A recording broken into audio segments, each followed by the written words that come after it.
Oh, yeah. Good morning, everybody. Ben and Woods, 97.3, The Fan. Such a pleasure and honor to be here with you this morning, this fine November morning, Wednesday, November 29th, 2023. Let's get our heads right, man, for, our show, we're in the teens, guys, for like how many shows we have left this year. 16, I think? 16. Not that anybody's counting the days until we go on vacation, but... then the holidays and all that. So good to be here with you. Got a lot to get to today, allegedly.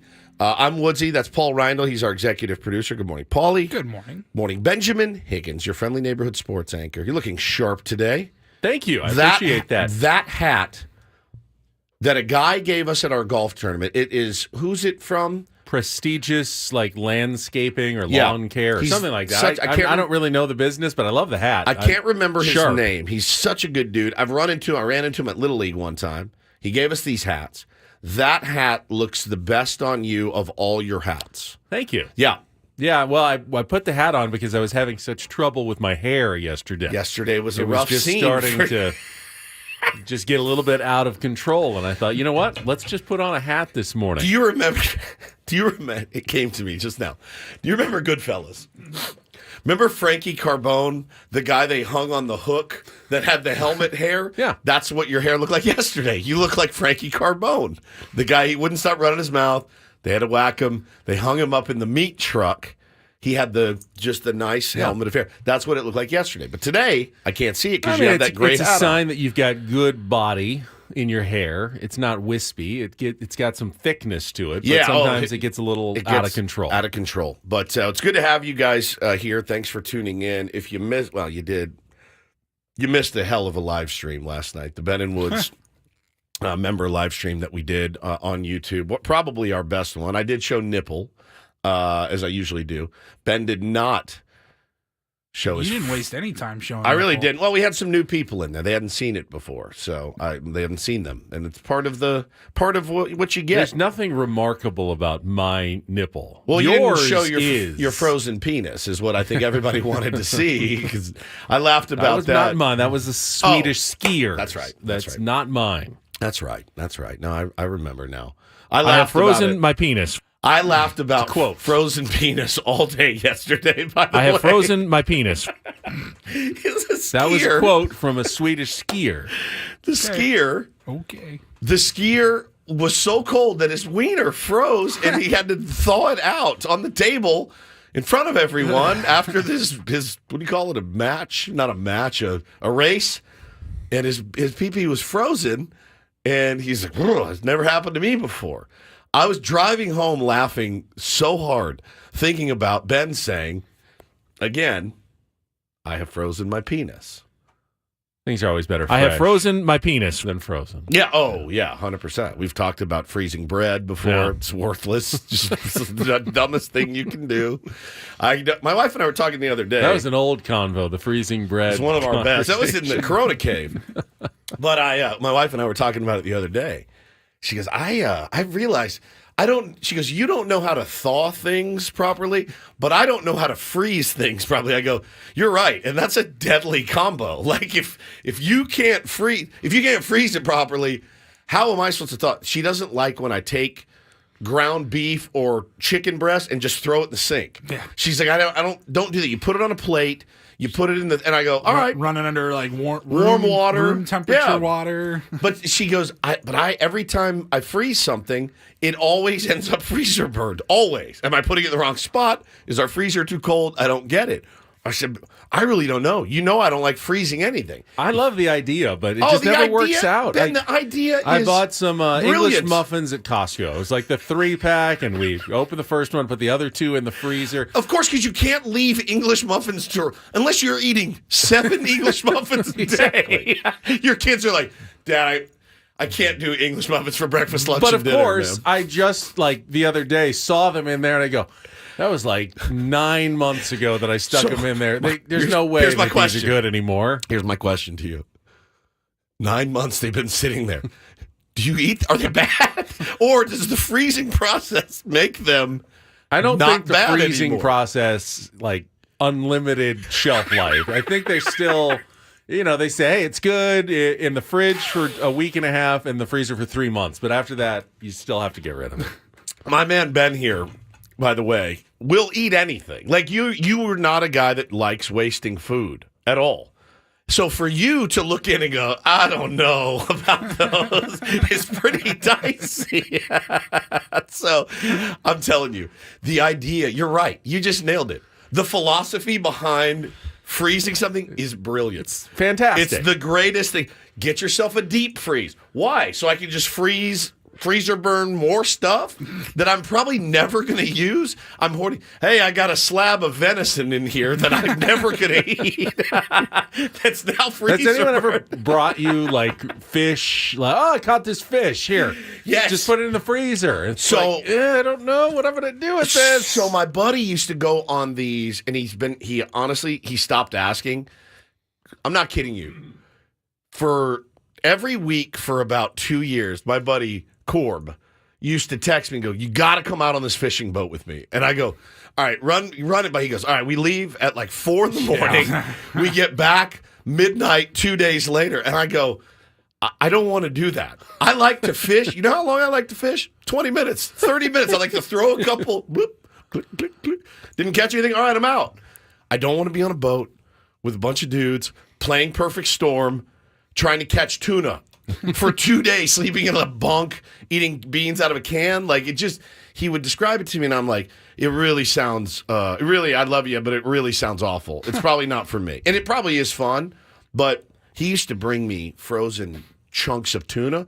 That worked out for you. I would rip through it in like a week because you just thaw it out, and then you throw it on the skillet or whatever and sear it, and it was delicious. But I don't know, man, like, spending 2 days on a fishing boat to bring in 7 fillets of tuna did not sound super appealing to. I'm not a real manly guy, and that felt very manly to me. So did not do that. But yes. When it comes to frozen foods, how often when you guys were kids did you forget to pull something out of the freezer? Like, oh, all the time. Mom calls at like noon. Hey, can you pull the chicken meat out of the freezer? And then 4:30 rolls around. You're like, son of a. I know, dude. I know. I'm telling you, I'm the same. I'm the same way. And now I buy stuff. I buy the Costco chicken breasts that you have to cut with scissors to separate, and then they're like piled on top of each other, and then it takes months to thaw. Yeah, it takes a month, 30 days actually is what you need to thaw those big hunks of chicken.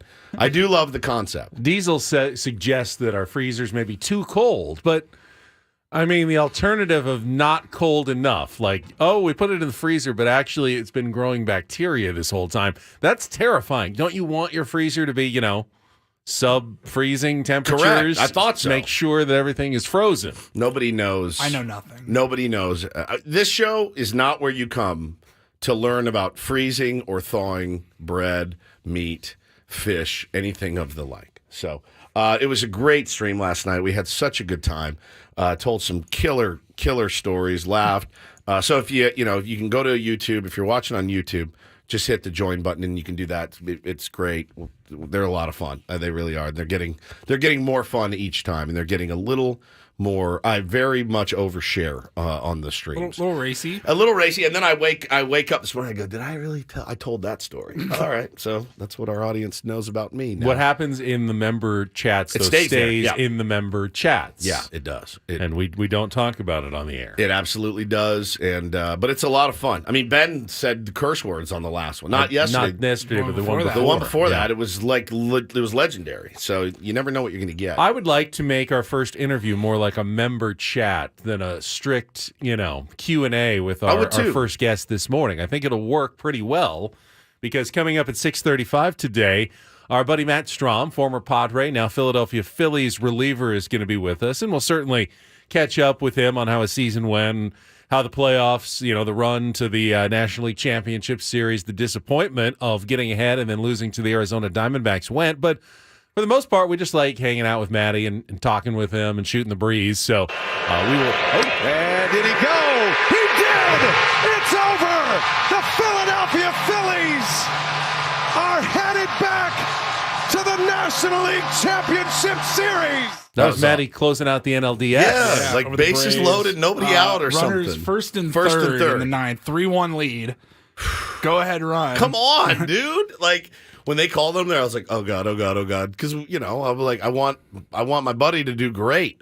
And he did, and he got out of it and got, you know, sent them to the NLCS, and that was really, really cool. Because hadn't they gone to the closer early, like in the eighth inning, and they had to go with Matty in the ninth, and it worked out beautifully. Perfectly. In that situation. I found that from Pitching Ninja. Okay. And it just says Matt Strahm, wicked 82-mile-an-hour slider. Just Unbelievable. completely fooled the guy. No, very, very good dude and friend of the program. Always good to talk to. Always good to talk to somebody that's done it and did it at, you know, at the highest levels this year. And who did they get beat by? They got beat by the D-backs. Yeah, that was the NLCS. So that's in 7? Yeah. Yeah. The Diamondbacks came Oh, back my from Lord. down 3-2 or 3-1. Yeah. I mean, That's one they where rallied late. While it would have been great to have Strahm on, you know, that week or Can't do something, dude, you got to let the dust settle. Got to let it. I saw him like on Instagram a couple days later, like doing something with his kids. And these guys are pretty good about being able to turn it on and off. But we know Matty, he's a competitor.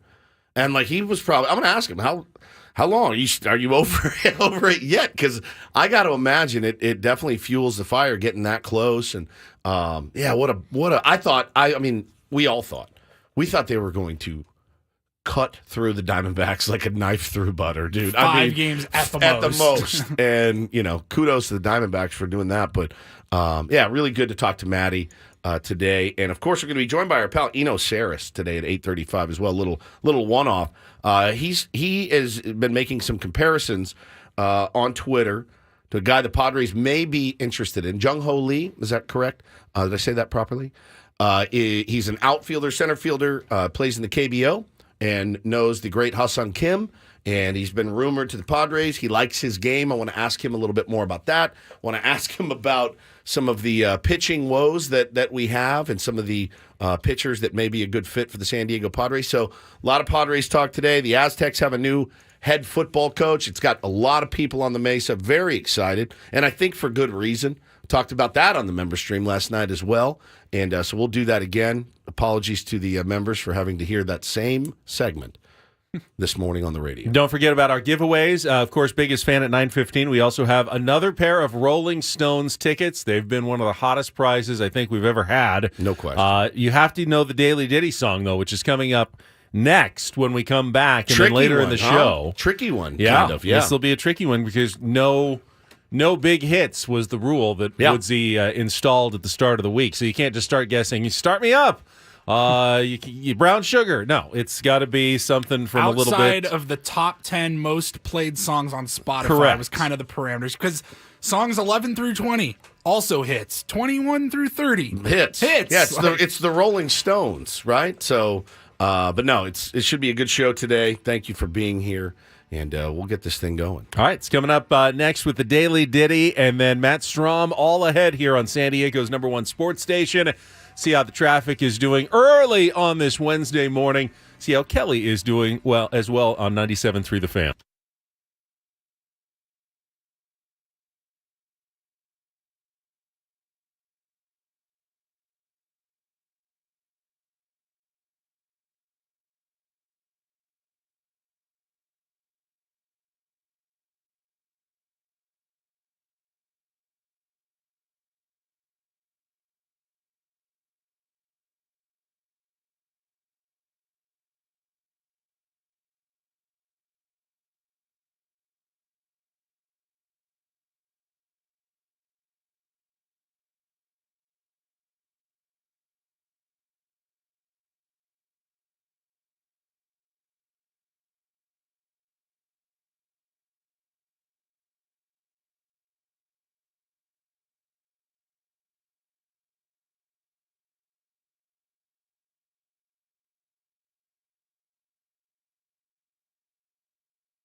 It's the Rolling Stones instrumental. Nope.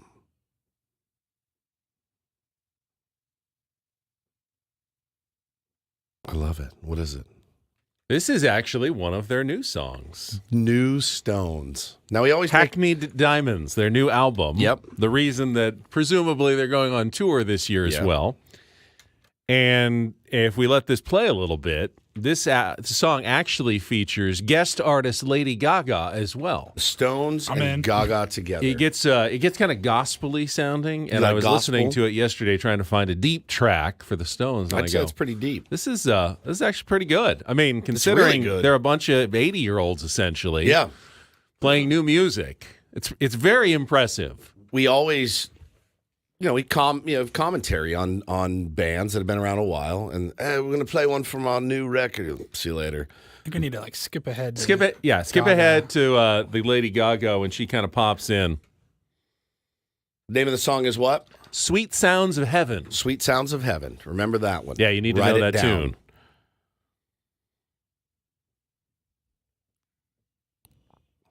Got her in the background there. Huh? She's in the background. I can hear her. Oh, man. Come on.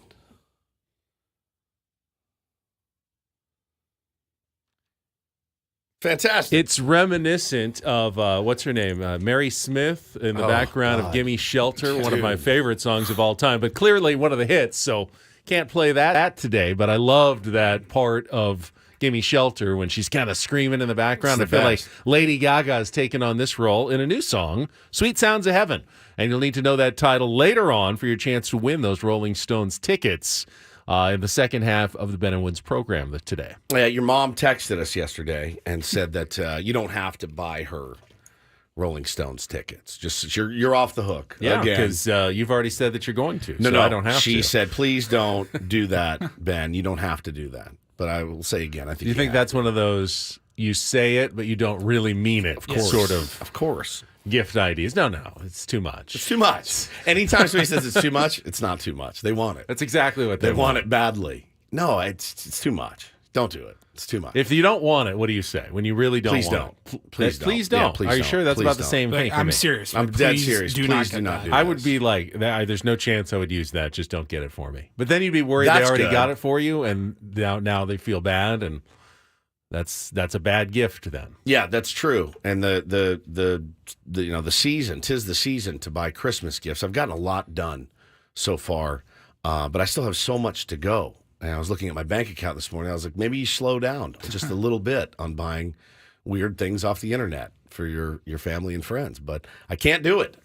I want everybody to have a nice Christmas. And it's like they said in The Office, I love you this many dollars worth. Like, it's very important to give a good gift that, has a little weight to it. And by weight, I mean some money behind it. It's just very, very true.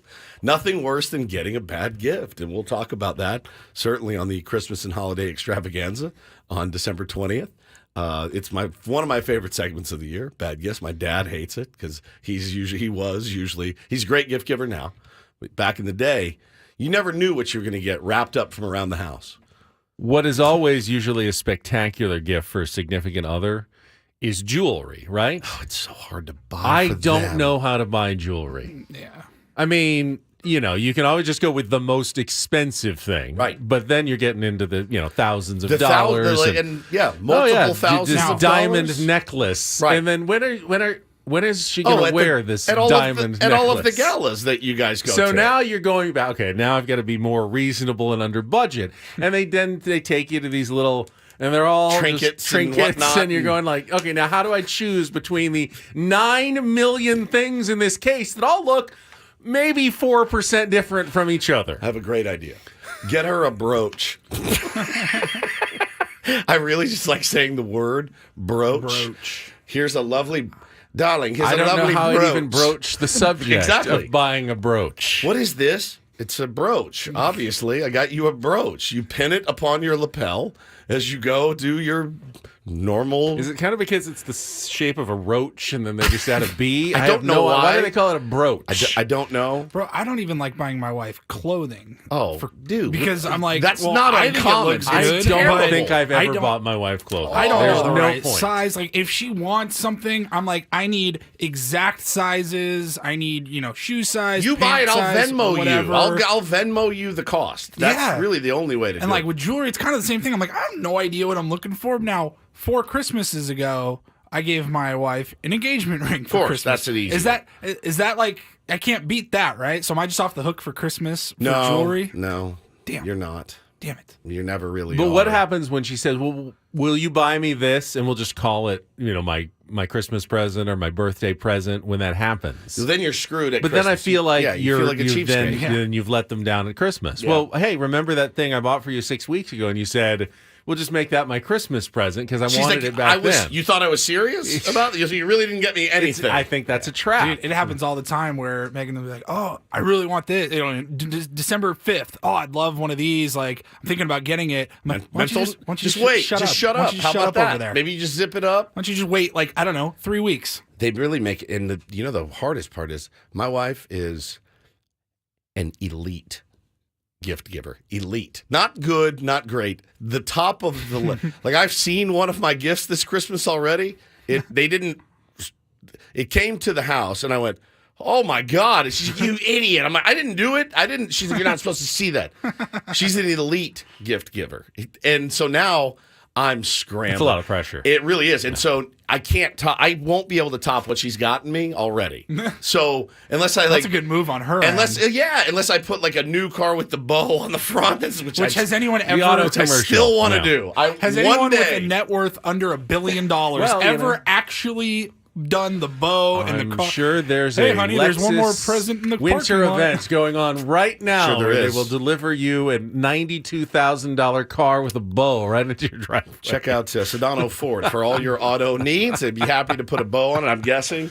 But no, listen, try not to stress yourself out this holiday season. But yeah, it's not easy. Jewelry, you're right, man. It's really, really sizes.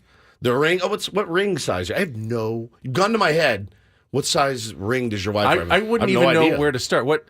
6. I mean, What are the sizes? 83. Right, 56. I have no idea. What are they I had measuring to fingers break in? into my wife's bedroom, grab a handful of rings Yeah. while she was at work, and then just take them to a jeweler and Say, be like, what is this? I don't know. Oh, Tell me you what idiot. size this Those is. are for my index finger. I can't wear this. It's too big. Honestly, if the sizes aren't, L, XL, or double XL. XXL, I have no idea how they work at all. Speaking of that, you ever buy What's an inseam? You ever buy your wife a shirt that's like a T-shirt, and she's like, "What am I, a whale? Why would you give me that?" I'm like, "Well, you have huge boobs. I didn't know. I thought it was an L because of your boobs, not because of anything else." And she's like, I'm a medium. So then you get her a medium. It's, this is too So you tight. get a- What are you a trying women- to do? A women's cut. Women's and it cut. doesn't work. It's not the Dude, same. We are lit. We should have these notes in our phone. You've been married 20 years. You have no excuse. All this should be in your phone as far as notes go for sizes and all that. But They change size. they do. They really, really do. And Paulie and I, we have to factor the boobs in for our wives. You have to factor it in. Yeah. You know? If I get her a women's cut, It's it a doesn't large. work because Do you feel like an a-hole it by becomes a your total- wife a large or like an extra large? Because then it becomes a crop top because it's got to go over the boobs, and you're like, well, that didn't work. Okay. Can I just give you cash? Just here's some cash. Enjoy Jerry this. Seinfeld. Enjoy this That's for $182 in It's cash. so good. All right, we got to go. Matt Strahm's Yeah, coming Matty up next. Strahm is going to join us next. Phillies reliever, friend of the program. We will be right back with more Ben and Woods on San Diego's #1 sports station, 97.3 The Fan.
This hour of Ben and Woods is brought to you by the Golf Mart.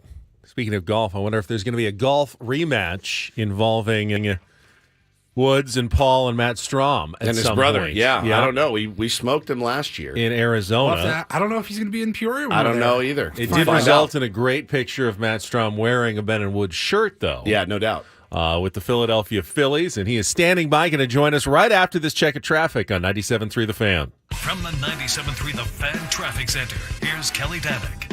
Folks are doing a pretty good job of staying out of trouble on our roads. Really no incidents, no accidents to report. The bridge, a little bit of an improvement. Now we're seeing a backup from Midspan onto the island. I'm Kelly Danick with Ben and Woods, San Diego's #1 sports station, 97.3 The Fan. All right, the offseason is here, and joining us is former Padres reliever, now with the Philadelphia Phillies. We just heard the highlight a couple of minutes ago, sealing the National League Division Series final out. To beat the Atlanta Braves. Matt Strahm is back with us here on 97.3 The Fan. That must have been a moment, Matty. Oh, it sure was. It sure was.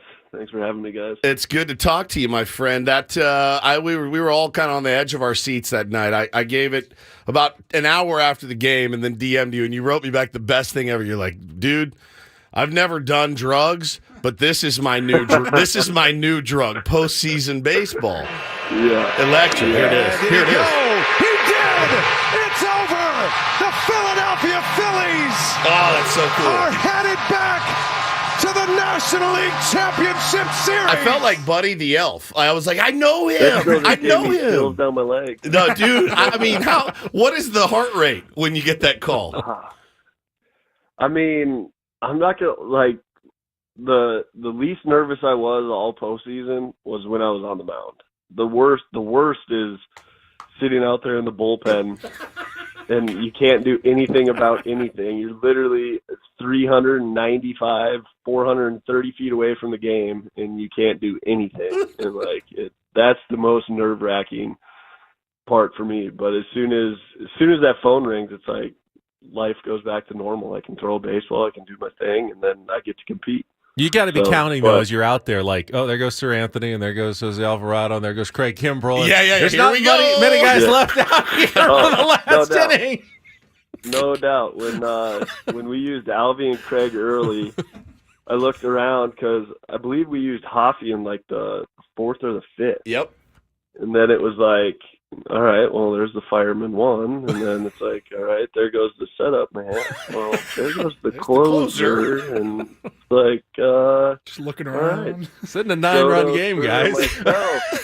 Yeah, it's like, all right, here we go. And then, I mean, as soon as, like you said, as soon as they used Kimbrell, it was kind of like you knew what was going to happen. It was going to come down to matchups, and the three of us left, Sir, Soto, and myself. And, I mean, yeah, I blacked out pretty much after that. 100%. It's the difference in what Matt Strahm is able to do as a professional and, like, people like us. I can remember vividly, Matty, in high school, being like in the hole, being in the hole or something, and there was one out, and I'm like, please hit into a double play, so I don't have to come up and be the last out. Please, God, hit into a double play. I don't want to be the last dude. Like, it's just the different mentality, man, of what you guys do. We're joined by Matt Strahm here on Ben and Woods this morning. Will you be in Peoria this offseason? Or are you going to be out in Philly? You know, I'm out in Philly this offseason. This is this is a crazy off season for me. My wife and I sat down after the season, and it was like, holy crap, we got to be somewhere every other weekend or every third weekend. So we just decided to kick it where we were in Philly instead of packing up the house and traveling. So well, the rematch will have to wait then. Or you guys can come to Florida. I'm not coming to Florida. I'm not flying across the country for you West Coast softies. Yeah, 100%. Go to Philly's fantasy camp. It's only like a 5.5 hour flight. Oh my God, can you imagine? Well, listen, we talked about it before. We went Boston to Philly. Give me the difference in fan bases. Good, same? Are they even? Like, what's been your experience? Because you've had your numbers are better in Philly than they were in Boston. They were both really good. Yeah, I mean, I love both places. The thing with Boston, I mean, it was obviously mine/our fault as a team to experience Boston in last place. Probably wasn't as fun as it would have been if you were competing for the division. But you know, it was the Citizens Bank. Like, I can't even explain what that is like. I remember walking in on a Wednesday night game, regular season. Trey hit a go-ahead homer in the 8th. We were pretty much sold out, and I remember walking in after the game with Hoffy and turning to him and being like, "Dude, you imagine this place in October?" And then, I mean, it was, Red October is something I want to experience for the rest of my life. That was unbelievable. Talking to Matt Strahm here on Ben and Woods, and so we got to ask, you guys looked absolutely unstoppable. The offense was clicking on all cylinders. Are they ever going to lose another game? And then all of a sudden, middle of the NLCS, bats kind of went cold. The Diamondbacks got hot. What happened there? How difficult was that? I mean, how do you recover, or have you recovered, you know, after that kind of almost shocking to all of us exit there in the NLCS? Yeah, no, it was an unfortunate end. We were playing great ball, and, I mean, like you said, it kind of just stopped almost like a light switch for us. You know, and, I mean, tip your cap to the Diamondbacks. They were playing great baseball. They played clean baseball throughout the entire series. Even the games we beat them, like, they still played clean, still battled, and you know, that's what playoff baseball is. It's about who gets hot at the right time and stays hot. And you know, our flame wasn't big enough, I guess, but it's going to be a fun team next year again. We return a majority of us, so you know, this team just keeps getting more and more playoff experience, which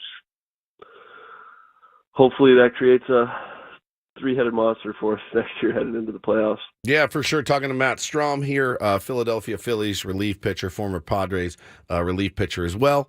And give us a couple, or just one, Bryce Harper story. I remain fascinated by him as a person, as a player. I love his game. I mean, how can you not if you like baseball? My kid, but my 5-year-old just adores him and is trying to mimic the Bryce Harper swing from the right side. It doesn't look as cool from the right side as it does from the left, but he's no right-handed swing looks good. That's Manny's Manny's right-handed swing. I would agree with that. Yeah, I would agree with that. Manny's is really beautiful.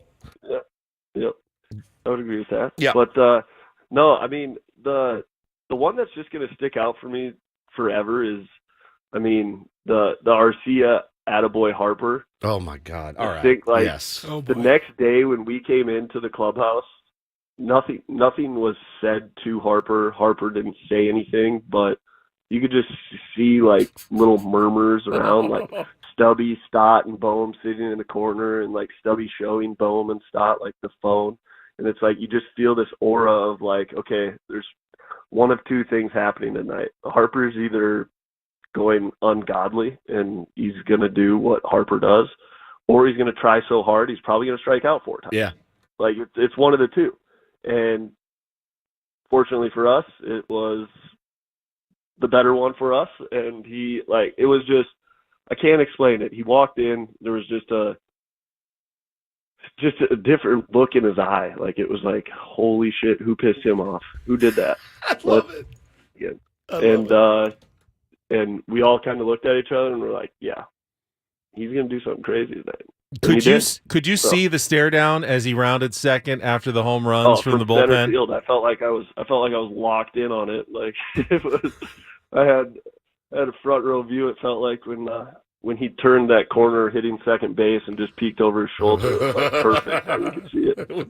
It was wild. It was so ice cold. The some of the other moments. I mean, it's crazy, man, because, you know, you found myself really liking the brand of baseball that the Philadelphia Phillies played. As much as I'm a Padre fan, I was we were out of it. So you had to. I love, you know, Skip Schumacher's a friend of ours, was rooting hard for the Marlins. I liked their scrappy game, and just watching some of the guys on your team. I mean, Trey Turner, what a rough start to his Philly career. And then the moment, you know, the moment of them cheering, and he starts hitting bombs and doing his thing, man. It was pretty special. And, you know, we felt last year, obviously, like one got away from us, right? Like we were like, this team should have made the playoffs, right? And one got away. Do you guys feel that way too, or do you look at it as more of like, all right, like we keep getting there, we need to find a way to get over the hump? No, I mean, speaking for myself, I feel like it probably got away from us. I've played this. This was my 8th season in the big leagues, and that's as far as I've ever gotten. I've been in the playoffs twice, so that should just show how rare it is. So true, yeah. Like, to do it, but that's where too, like, it got away from us because of what we felt like we had, but that's baseball. Like, we had an unbelievable season. We got to the NLCS, came up just short. Like, there's something to hang your hat on there too, but at the same point, it's like we felt like we fell short. Matt, you mentioned sticking around in Philly during the offseason, and that's one of the things that comes with a 2-year deal as opposed to working on the 1-year deal or being an up-and-coming player. What's that like, having the security of knowing, hey, I signed a deal, I know where I'm going to be next year, I'm not trying to win a job necessarily, and trying to establish yourself now in a community a little bit? Yeah, no, it's awesome to have that, just have those answers to all those questions usually you have in the off season. But it's been great for my family. My wife and daughter love it out here. It's a good compromise because I'm a North Dakota boy who doesn't mind the cold. Yeah, Philly's not North Dakota cold, but it's also not Arizona warm. So I think we found a good compromise. I get to get some hunting in and do my outdoor activities as well. So it's been good, and I'm enjoying it. What do you hunt in Philadelphia? Whitetail deer. Okay, there you go. All right. Whitetail deer. All right. So Deer my brother and I running are actually, we're actually going to pack the truck up here and drive 17 and a half hours to Kansas to go hunt some deer as well. So we're doing that this Friday. We played golf with you. We know that you're both insane, so that doesn't surprise me in the slightest. That sounds like a pretty fun trip, if I can imagine. Tell your brother we said hello, and we will look forward to It'll the be the rematch. second one this year. We've already done it once. That's so amazing, We're going to do man. it again. I got one more question. Did you What you treat got? yourself to anything after signing the 2-year deal with Philly? Any splurge item? Yes, I did. I actually a hunting purchase. I built myself a custom hunting rifle. So That's amazing. That was it's actually a funny story. My wife, she brought me home a present, like a congrats signing your deal, and it was a designer backpack. And it's like, in her defense, I have talked about how nice some of the guys' backpacks are. Yep. But I never want one. Like, I don't want a designer bag. That's just not me. But anyways, so I was making comments about this designer backpack and how cool it was. But again, I didn't want it. And my wife showed up to the house with it. And I was like, oh, this is really sick. Thank you. But can I return this and build a rifle? That's amazing. Matty, how much pressure is there in the clubhouse when you got guys that make, $35 million a year and have all the cool stuff, and then there's the rookies, and then there's everybody in between? Is it like a competition in the clubhouse? You trying to keep up, or no? You just know who you are. Not at all. I shamelessly walked over to Trey Turner's locker, was like, yo, Adidas has this sick bag online. Think you get it? And he fucking said to me. So it was like, yeah. Like, I got no problem with it. I ain't trying to out fashion anybody here. I'm just here to play baseball, and that's it. All right. Well, listen, might I recommend using some of that money for some golf lessons? And that's all I'll say on that. Other than that, yeah. We'll get it back. All right. We'll get it back. All right, cool. My game is absolute garbage right now, so this would have been a really good time. But, dude, we appreciate you. Ben's gotten quite a bit better. So his brother Ben. his brother Ben. He hits it 500 yards. Yes, he does. When he does. connects with it. Give him. You haven't seen me yet, though, Matty. That's I'm true. the secret weapon in reserve. Ben is really good. Yeah, so. All right, buddy. Man, it's good talking to you. Thank you so much. You guys will. Have a good one. See you, bud. Matt Strahm, Philadelphia Phillies relief pitcher. Yeah, not going to be back in Arizona this winter. I'm sure they have him doing, he's such a good guy. I'm sure they're doing whatever the version of the Phillies holiday tour and, different events that they have players doing in the offseason. He's going to take part in that, as he, I think, should. You sign a multi-year deal, comes with a bit of more of a responsibility to the community and the organization where you're going to stick around somewhere for more than a season. Sounds like he's driving 17 hours to go hunt deer, though. That's true, That's too. what he's doing this weekend. That's true, too. Oh, man. What a great dude. Yeah, just a cool – I love that perspective, too. Isn't that wild, too? The worst part of the game that he's the most nervous is the time that he's not playing it. Again, it's the mindset, it's the mentality of like, this is where we're really comfortable. I've heard many golfers say before, I'm nervous as hell on the range. I'm nervous as hell walking, from the clubhouse out to the course. Once I get on the course, like that's what I do. That's who I am. And the hours in between are the tough parts for those elite athletes. And I can't even imagine my heart rate. Like, they've used everybody else. You're like, I got to get these last 3 outs or we're screwed, So I'd probably vomit in my hand. I am like Matt in that I don't get the upscale luggage or bag thing. I'd like to, but I'm not going to. A bag is good if it holds the stuff that you need. Sure. It's like easy to carry. Maybe the pockets. You like how the pockets are set up.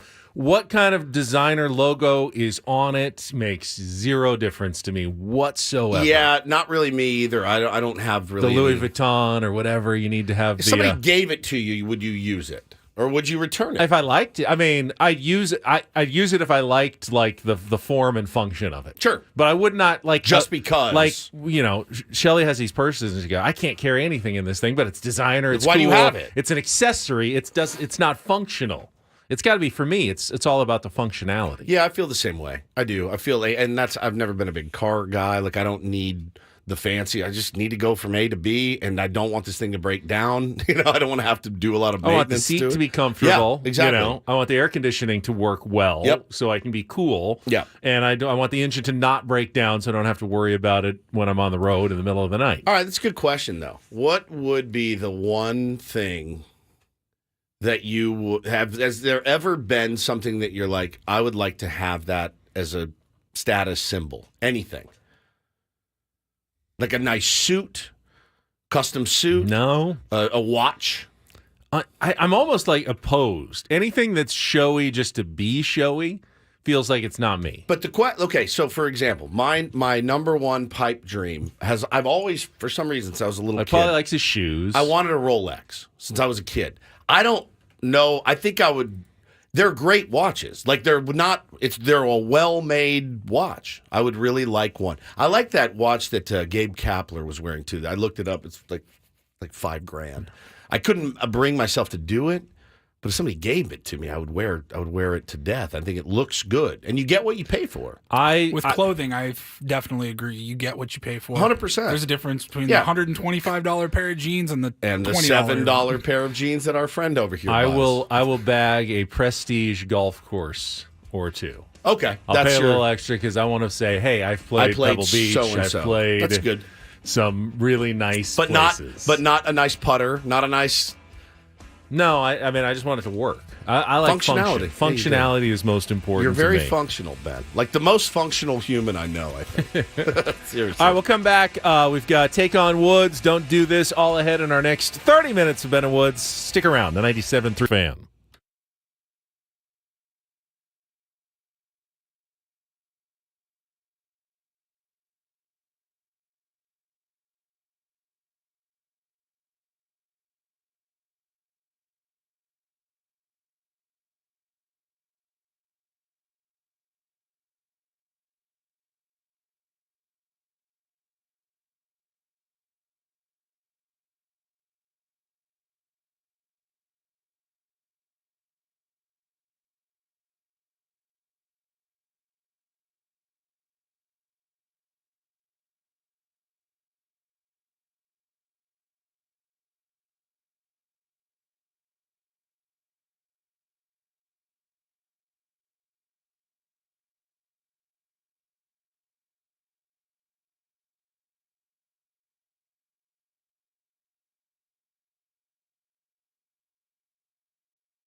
Thanks again to Matt Strahm, who just joined us. That was an epic conversation. So good. You were saying during the break, he just kind of gets it. Yeah, he does.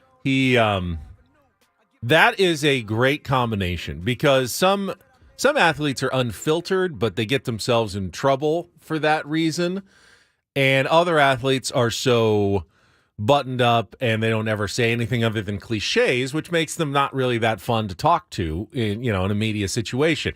Matty knows how to let loose and have a really good conversation and give you some great details talking about Bryce Harper and Orlando Arcia, but it's not something that's going to come back and now the media in Philly is going to be asking him I heard you said this on the San Diego radio. He didn't say anything out of school. Funny thing is like the best part that we didn't know is Bryce Harper didn't say a word. He just walked in and was like, okay. And they could just see it, the aura, that was great. I love that. And I love hearing the stories of the postseason nerves and things like that. I could listen to that stuff all day, man, because you watch those games and you're a wreck. You're a wreck. You don't even have a dog in the fight. And you're chewing your nails, you're pacing around, and maybe you have money on the game, maybe you don't. But you're watching those games going, oh, my God, these guys must be in hell right now. But for them, it's heaven. That's exactly what they live for. Speaking of winning over the media, new San Diego State football coach Sean Lewis will reportedly attempt to do that later this morning. What time is that? 10 a.m., right after our show. He's going to be introduced in a news conference with the Aztecs. After serving this one season as offensive coordinator for Deion Sanders at the University of Colorado. Now, Deion hired him away. He was a head coach at Kent State, but, that's a smaller school, so you got a big raise to come and be the offensive coordinator under Deion. Everything went really well the first, month or so of the season as Colorado was among the leaders in offense. Then the team started struggling a little bit, and they took away his play-calling duties, gave him to former NFL head coach Pat Shurmur. Maybe a panic move by Deion a little bit as the team was struggling. Offense went way down after they made that switch at Colorado. They were scoring like 35, way more points per game, and it dropped down after they switched it. I got it right here. 30 points a game before the demotion, and then averaged 20.3 with Pat Shurmur calling plays, and they went 0-4. A weird ending to a season full of hype. I'm as guilty as the next guy. I will be brutally honest with you. I'm very curious to see how it shakes out. But I saw a piece this morning, like experts looking ahead to what 2024 will look like for Colorado. They think terrible. Really? They really they've think lost Colorado. Some recruits yeah, and they've stuff. lost recruits. Now he's lost his offensive coordinator. They think Deion could be maybe in over his head here, and things could actually take a turn for the worse. Man, next season for the Buffaloes. I'd hate to see it because again, I don't know that I've ever been more impressed with coach speak from a coach than him. He got me sold, dude, and it's the power of his words. But again, man, you need action. You got to be able to recruit, and that's the thing, the most important thing, I think, for Sean Lewis, right? There's already rumors because you saw a couple quarterbacks decommit from Colorado. So your initial reaction is, oh, well, we know where they're going. I saw that too, and I don't necessarily agree 100% with that. How come? Well, I can understand, hey, the guy who recruited me, the offensive coordinator, I really liked him. He's leaving. I can see I want to go back and reopen my recruitment and look at some of the other schools that are out there. I'm not necessarily immediately following him, though, to San Diego State. If I committed to a Power 5 school, Colorado, going to be in the Big 12 next year, I'm not immediately jumping down to the Mountain West with no certainty about my future and what conference we're going to be in. And, NIL money is going to be way less at San Diego State just because the guy I like that recruited me is heading there as the head coach. Good point. Yep. I may just be going and let's see if Texas Tech is now interested still, or let's see if Missouri is interested in me. They had shown some before I committed. I don't want to be in Colorado anymore because he's not there, but that doesn't necessarily mean I want to be at San Diego State. Now, maybe there will be a guy or two that follows him, but he's going to have to do the bulk of the recruiting from the ground floor, from square one going forward. Now, maybe he'll be great at it. Maybe he'll succeed where past San Diego State coaches have really failed. And one thing I heard from behind the scenes, they said Brady Hoke was not a good recruiter. Yeah. Not a good recruiter, and it started to show here in the last couple of seasons. You can't bring in a quarterback, and I know without NIL money it's going to be even harder to do that, but You got to find a way to bring in enough talent and then improve that talent once it gets to your school to turn your program into something that people want to come to, like Brian Dutcher has done with the basketball team. Yeah, I mean, you're facing the same NIL challenges there, but you have a culture. You have guys that are a right fit. What they need is, and they're off to a great start with Sean Lewis, because the first thing they said, what was the quote about him? He said his social media profile bio says, "Life is too short to huddle." So fast, up-tempo, exciting offense. When was the last time that a San Diego State Aztec fan has seen that from their football program? Listen, it's hype. You have to have the players. You got to be able to recruit, period, the end. Now, here's the other thing. We talked a little bit about this last night when this was kind of floated out there, Benny. He's going to want to, he came from Power 5 as well. Let's be honest, this, in my opinion, is probably a stepping stone for him to a bigger job, which is okay. You want that, actually. If you're an Aztec fan, I don't expect him to be here in 10 years. I don't expect him to be here in 5 years. You want him to have such a good run over the next 3 to 5 years that he does get lured away by a bigger school. But you got to have athletes. You got to have the players. You got to have the recruits to come in and that can run this offense. He said something to the effect of, "Yeah, I like going fast. Me and Ricky Bobby." You don't get that reference because you've never seen Talladega Nights, Ben. But he wants to go fast. His offense is going to be up-tempo. It's going to be exciting, something we have not seen around here in ages. So, great hire so far.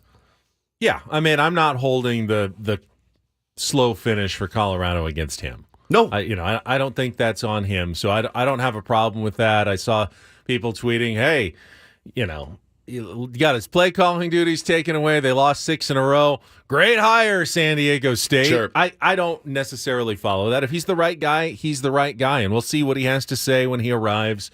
I like that he looks like Coach Beard from Ted Lasso. He definitely. I don't know. It makes me feel better about his chances at success. Maybe he's as quirky as Coach Beard was on Ted Lasso. God, he looks exactly like he looks exactly. He looks just like Coach him. Beard. He's got the beard. He's the coach. I think I might just call him Coach Beard going forward. I don't know that he'd like that. I think his name's Sean Lewis. Sean Lewis? Yeah. Coach Lewis? Coach Lewis. So we will have some coverage of that coming up in the Coach's Show at 10 o'clock. I mean, think about it. You're already today, the casual fan such as myself, even Paulie, who's an alum, you're more likely today to go to the first game next year than you were yesterday. The unknown is better than the known. 100% at this point. You're Paulie, you're 80% more likely to go, I'm going to check these guys immediately. Like, you hear up-tempo, Colorado, we saw what they did. You've got the numbers there in his games that he called to imagine the Aztecs scoring 30 points a game, for the love of God. Imagine it. You're 80% more likely to go, yeah, I'll check it out. Great. I think he's a great hire. He hasn't done one single thing yet. I already think it's a great hire. If the Aztecs are going to go lose games next year, but it's lose high scoring, yes. and they lose because of their defense, fine by me. It's losing 12-6 that just makes me want to 6-0 to Nevada was 6-0 to Nevada. Was really 4 yards passing. Yeah, I mean, give me a shootout on the Mesa. Give me a shootout at beautiful Snapdragon Stadium. We need a contestant. Lines are open here for Take on Woods. Chance to qualify last couple days of the month to go to Las Vegas and Resorts World. 833-288-0973. Call us right now. 833-288-0973. Now, going to be facing a schedule next year that reportedly will include Washington State and or Oregon State as well. There was some news out yesterday that those two schools, the Pac-2, is finalizing at least a scheduling agreement with the Mountain West. Not a merger yet, not necessarily like forming a new Pac-12 or Pac-10 or Pac-8, but at least a plan that they're going to play like 7 Mountain West schools each next year, so they have kind of a conference. Even though they won't be in the Mountain West, they won't be able to win the Mountain West, they'll each play all the schools. So San Diego State will likely play Washington State, Oregon State. I think they have Cal on their schedule as well next year. So they've got some built-in new opponents for Sean Lewis's team. Already more exciting. Already. Yeah. They should make the Pac-2 just play each other home and away every week. Just add back. We got an 8-game conference schedule. You guys 4 again? at home against you guys, 4 away against you guys. It's like adult league baseball and 55 league and 4 teams. See you guys You'll next know week. all their tendencies quite well by the end of the season. Hey, may the best team win, man. See who makes the adjustment. All right, I see some callers on the line. Let's get to it. It is time for Take on Woods.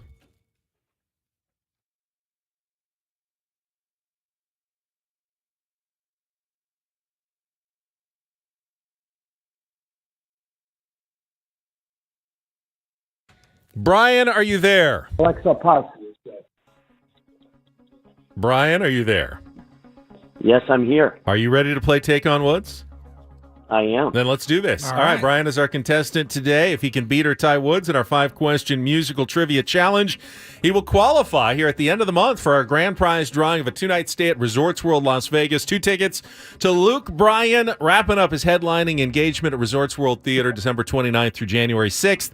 Tickets on sale now at rwlasvegas.com. We will give you the categories today here, Brian. We've got 365 days. Those are artists and song titles that include the word year. No, really. Those are 5 song titles that include the word really. And our new category, oh yeah. Those are 5 different bands with names that begin with the letter O. So 365 days, no, really, or oh yeah. Brian, what would you like to play? Let's do 365. All right, 365 days. Today's category all about artists and song titles, including the word year. You'll have 60 seconds, 5 questions. The first question is our 2-second song. Paulie is going to play some music. You need to give me the title and the artist. I always like to stress that because sometimes people blurt out the title. They forget the artist to score that point, and then we go on from there. Pass if you don't know one. We'll come back to it if you have time left on the clock. Brian, are you ready to play? Yep, let's do it. All right, 60 seconds on the clock. The category, 365 days. Your time begins when Paul plays the music. Good luck, Brian. Let's take on Woods.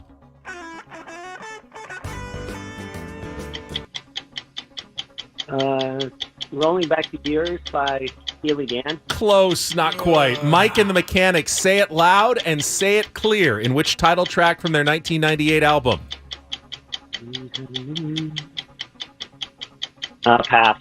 There'll be parties for hosting and marshmallows for toasting. In which Christmas staple from Andy Williams? What a Wonderful Time of the Year. Oh, it's close, not quite. Which country singer and successful cookbook author broke through with her 1991 hit, She's in Love with the Boy? Trisha Yearwood. Correct. I guess you could say Christina Perri had a millennial hit when she wrote which song about Bella and Edward for the final Twilight movie? Oh, no idea. Let's go back to Mike and the Mechanics, Say It Loud and Say It Clear. In which title track from their 1998 album? Oh, you got Trisha Yearwood. You were so close. It's Reeling in the Years by Steely Dan. He said reeling back the years. He said reeling back the years. I just can't quite give it to him. The Living Years is Mike and the Mechanics. I like that song. It's the most wonderful time of the year is the Christmas staple by Andy Williams. And Millennial was the clue there. It's called 1,000 Years. There's no chance Woods gets that one. The last one's always the toughest one. I had no idea. All right, you got one. You can hang on, see if it's good enough.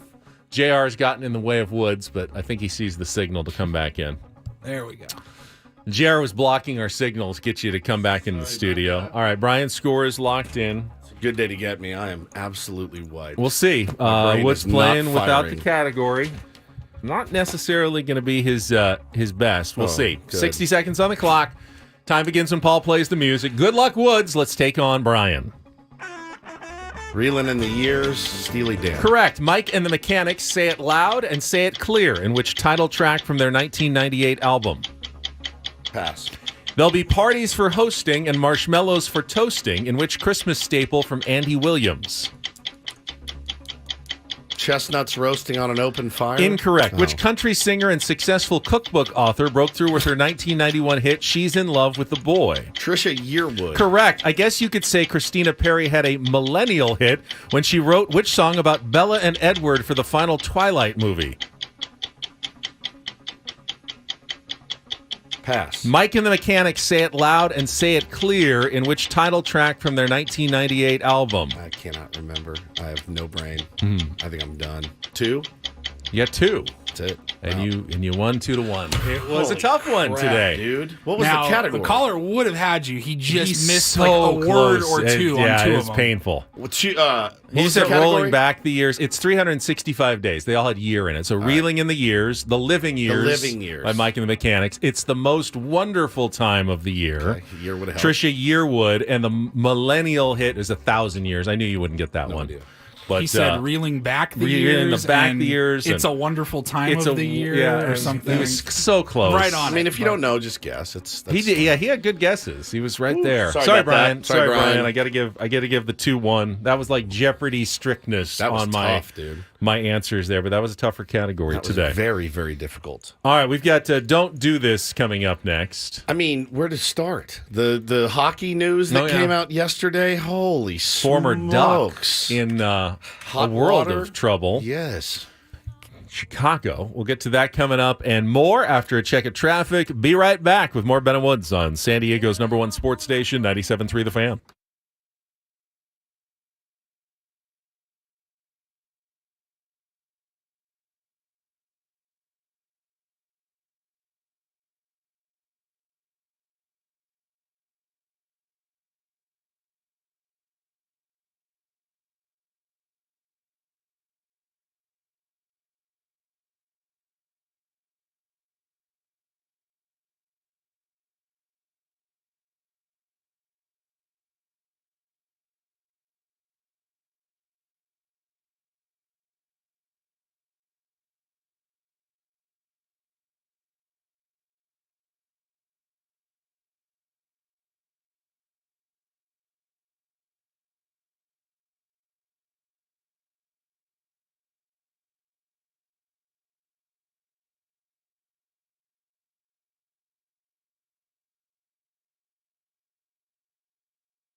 You can tune in to Kickoff with Boomer and Valenti every Friday night at 6 p.m. right here on 97.3 The Fan. Get all the picks and the stories from the NFL. It is also on the Odyssey app, which is absolutely free.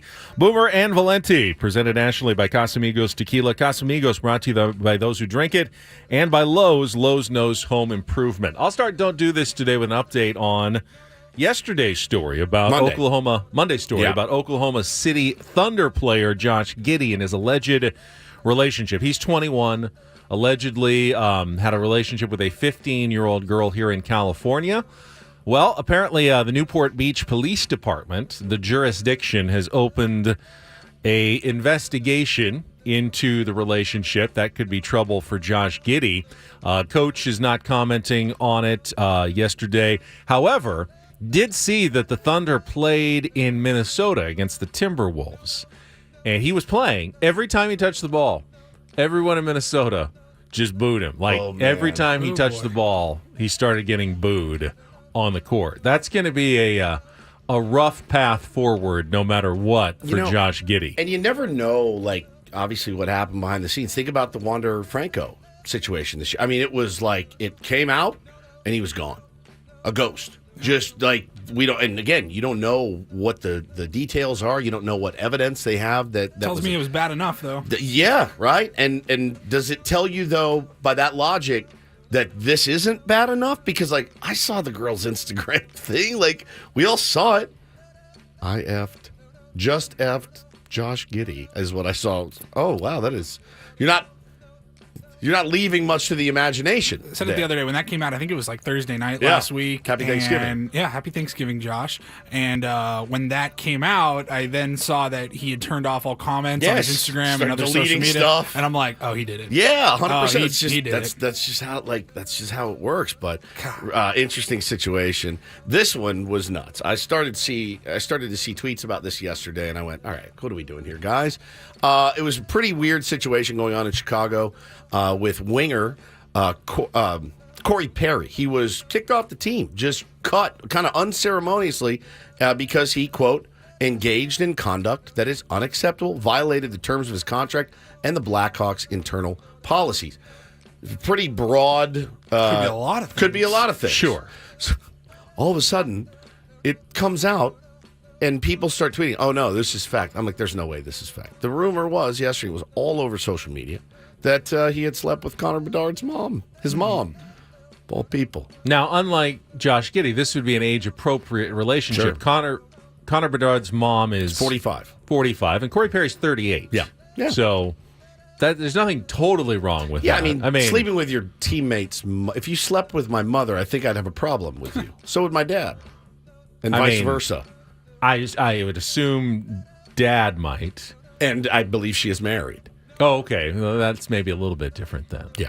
Home wrecking. So it was going nuts on social media. So the GM actually had But they're both adults, and they can do what they want. It's not criminal. I don't know that it's not criminal. I don't know that would be enough, though, to boot him? To boot him off the team? Oh, I think you have to. That's your superstar, number one overall pick. And if that happened, he's got to go. But you still have to pay him. You can't.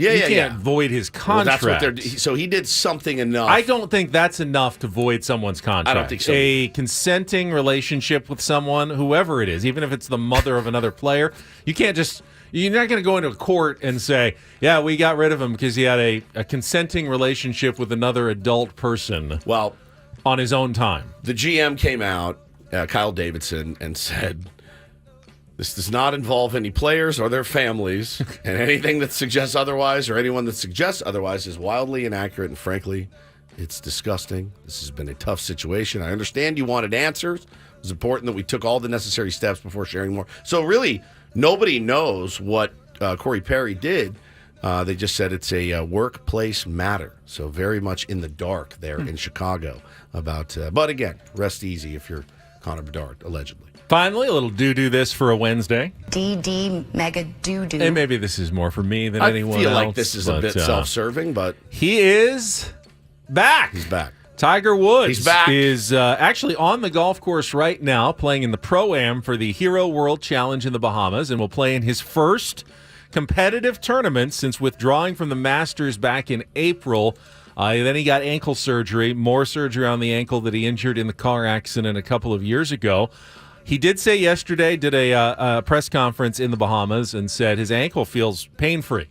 Now, he said everything else compensating for the ankle is a little bit more sore, and he's going to have to continue to deal with that, but he feels good enough to get it back out there. He said, I wouldn't be out there if didn't think I can win. You know, when I don't think I can win, then I will stop playing. But he is there because he thinks he doesn't know how it's going to go. He admits, I have not done this in a while. I don't know how it's going to go, but I'm not out here unless I think I can win.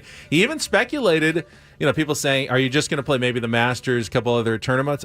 He said he'd like to maybe like one a month would be kind of ideal, where he kind of stays sharp enough but doesn't tax himself too much going forward.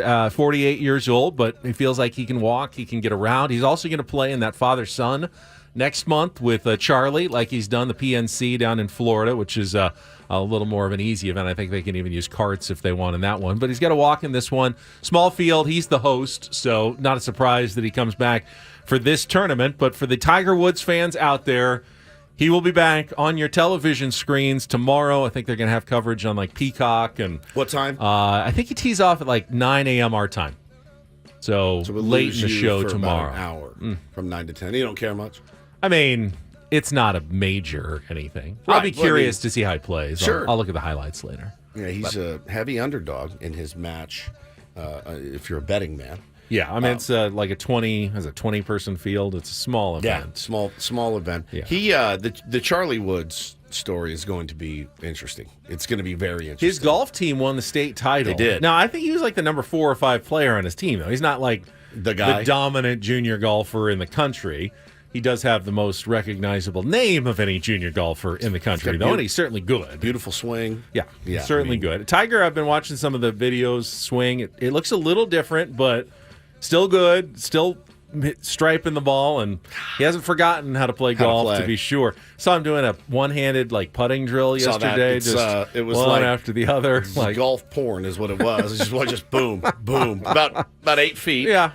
2 tees, moves the ball over, one hand, bam, bam, bam, bam, straight as a every straight. time. I mean, it's unbelievable.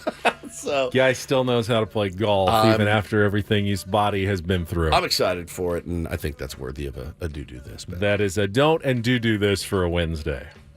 That was Don't Do This with Ben and Woods on 97.3 The Fan. Interesting comments about the Padres' new manager from one of his former players, right? We will get into some of that on Mike Shildt when we return here with Ben and Woods on San Diego's #1 sports station, 97.3 The Fan.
The cat is out of the bag, Woods.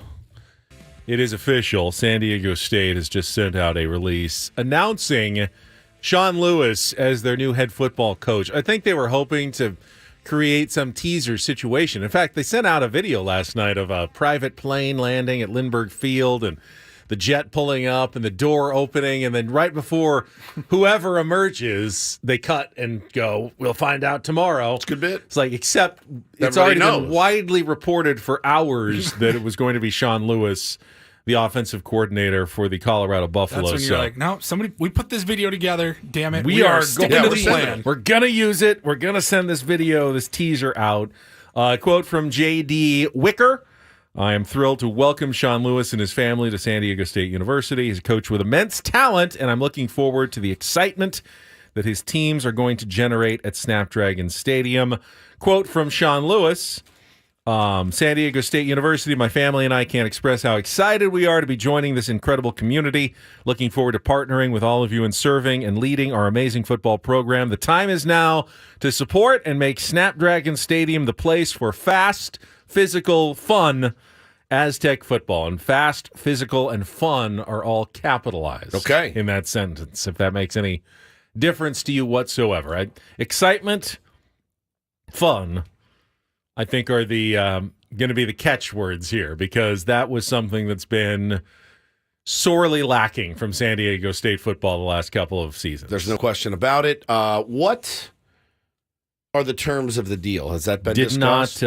Did not put that into the release here. I can't imagine that he is taking a giant pay cut. He got a 3-year, $2.7 million contract to be the offensive coordinator at Colorado, correct? He's making an $850 this season at Colorado in the first of a 3-year, $2.7 million contract. He is allowed to break that contract without paying liquidated damages if he gets an NCAA or NFL head coaching position. So had he taken a job at Starbucks, he would have had to pay, I want to be a barista, and I'm going to have to now, I'm on the hook for, a couple $1 million here. Brady Hoke It's a weird contract. Brady Hoke was making what, like 1.3 or 4 million, and had the big buyout, $5 million to get rid of him. So he retired, remember? That's right, he retired. So my guess is he's getting at least what Brady Hoke was getting. So this will be a raise for him. Like how many years? I don't know, but that would make some sense. 3-4 year deal, something like that. It's a weird contract. Here's a 3-year deal. But if you want to leave, you can just leave. Why are we signing a contract then? If you want to, you get another job. When you're an assistant coach, to get a head coach, it's always in a deal. Just like if you're like a pitching coach. Does it say head coach? Yeah, it's a head coach at another school. Oh, head coaching. Yeah, if you're an assistant coach, offensive coordinator, just like if you were a pitching coach or a bench coach, you sign a contract. But if you are offered the job as a manager somewhere else, it's understood that they don't stand in your way of taking a better promotion with another organization. Good. So this is a step up to head coach at San Diego State, and we'll see if he can turn the Aztecs around after their 4-8 season this year under Brady Hoke in his final year. Does that hire? Do you think that hire pays immediate dividends like next year? Yeah, I do. Yes, I think more than most, I would say. I mean, with the ability to transfer portal and guys who can play right away, and the incredibly different offense I expect we're going to see, going to that fast-paced tempo. Even if they go 6-6 next year and only win like 2 more games, the look of it, the feel of it could be really kind of program changing. Yeah, for next year. Way better. Yeah, I don't think they're going 12-0 next year and going to a New Year's Six bowl, but I can imagine that you could create a lot more excitement just by putting out a different style of product on the field. It's modern college football, right? It's college football in the year 2024 is what it is. And again, we said earlier, you're so much more likely now to go buy a ticket to watch this team play than you were Brady Hoke's team. He's known for working well with quarterbacks. Yeah. He's got to get one, obviously. He's got to bring one in. But I saw, a video from Colorado from early in the season where Shedeur Sanders just raved about him. Said he's just fantastic. What a great guy. What a great coach. I love working with him. that is something that he is known for and something San Diego State badly needs. Some quarterback play, modern football quarterback play to entertain some fans at that new stadium. Couldn't agree more. Excited to see what he can do, and he's got to hit the recruiting trail ASAP and get some athletes in there that can run that offense. Benny. All right. Speaking of coaching and reviews of coaches, we'll get to that. Mike Shildt review that just came in yesterday. New voice adding his to the chorus. Coming up after a check of traffic. Adam's in the chat and just wants everybody to know that we'll have video coverage from today's presser. Video coverage as Sean well. Lewis later today. Get to see Coach Beard in person on the video stream coming up later. After this check of traffic on 97.3 The Fan. From the 97.3 The Fan Traffic Center, here's Kelly Danick. Traffic is sponsored by Valvoline Instant Drive-Thru Oil Change, or 15-minute instant drive-thru oil change. Got a collision now on northbound 15 just before Friars Road. It's over the right shoulder. And a crash on the coastline, northbound 5 near Delmar Heights Road. No details as to whether that's blocking lanes. Stop by any of the 30 San Diego Valvoline Instant Drive-Thru Oil Change centers. You don't have to get out of your car, and it usually only takes 15 minutes or less. Visit SoCalOilChange.com for discounts and locations nearest you. Valvoline Oil Change centers are open 7 days a week. I'm Kelly Danick with Ben and Wood, San Diego's #1 sports station, 97.3 The Fan. All right, you guys are really excited about this this thread that we saw yesterday from former first baseman Xavier Scruggs. Were you not excited about it? I mean, I was happy to see it.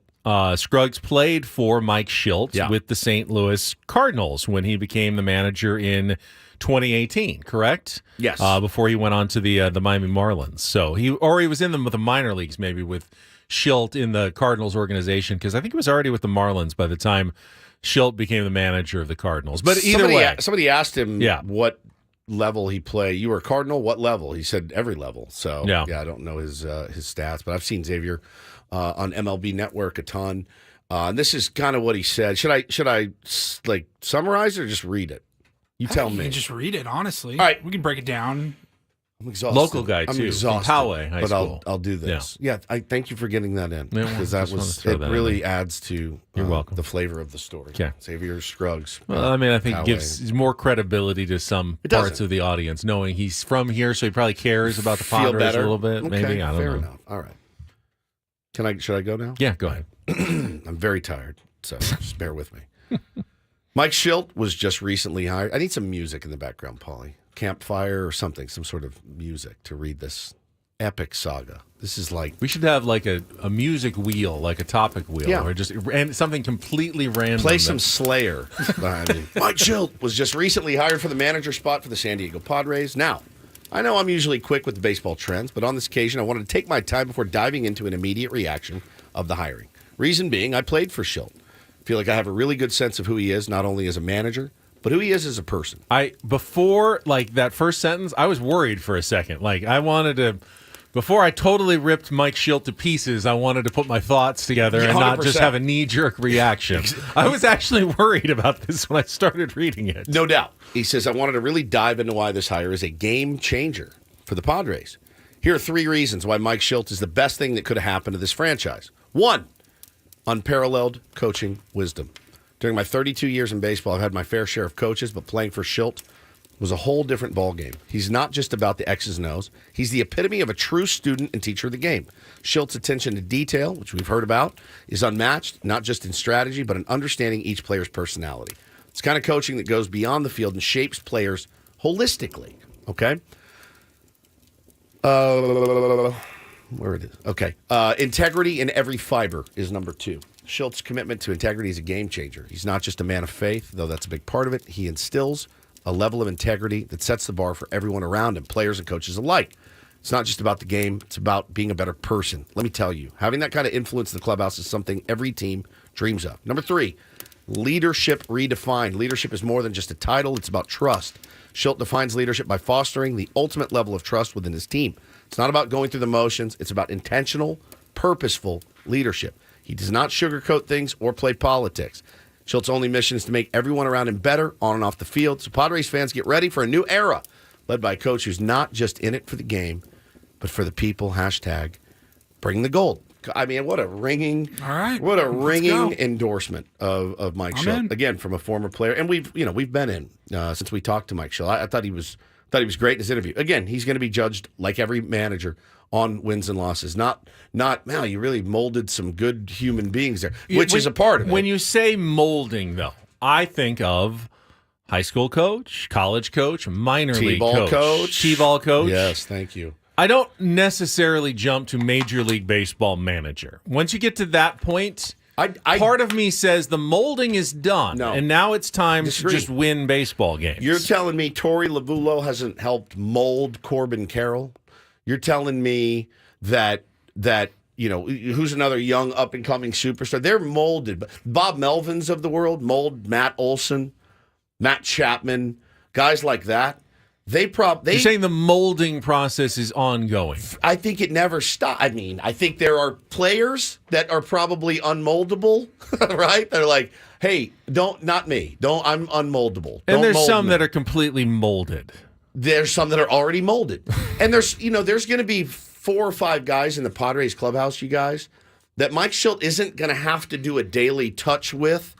Hey, man, he will. How you doing? How's everything? Good? Okay. But he's not going to, hey, how you feeling? He knows Manny Machado's going to be playing third base if he's healthy enough to play third base. He doesn't have to go to Manny every day and go, hey, man, how you doing? You think you can give us a 9 today? Right. Yes. The answer is yes. You know that. But you're not necessarily molding Manny into the person he's going to be in 5 years. He knows that when he walks in, he doesn't have to go to Xander Bogaerts' locker and go, hey, make sure you get some hacks in today, right? Like, get your work in. Like, he knows. Now, there's still some molding going on with the Fernando Tatis Jr. 100%. You bring up Jackson Merrill, younger players. There definitely is more molding going on for those type of players. No question about it. So I'm excited about the hire. Trust is big. Trust was a big word.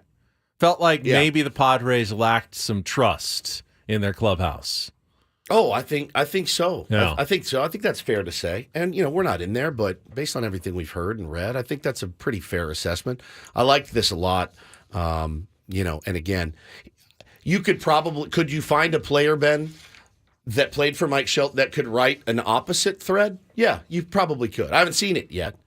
Somebody, what a bonehead hire this is. This guy did this. And you're always going to have that, right? You're going to have differing opinions, but I loved what I read, man, and I again, the attention to detail is something A.J. Preller stressed. It's something Mike Shildt talked about himself. I'm looking forward to seeing that. It goes both ways, because when Bob Melvin was here, I think I was a big proponent of Bob just saying, no, I'm gonna let him play. I'm gonna let him play, and obviously that didn't work. It didn't work. Doesn't mean Bob Melvin's not a good manager. Maybe just not the right fit here.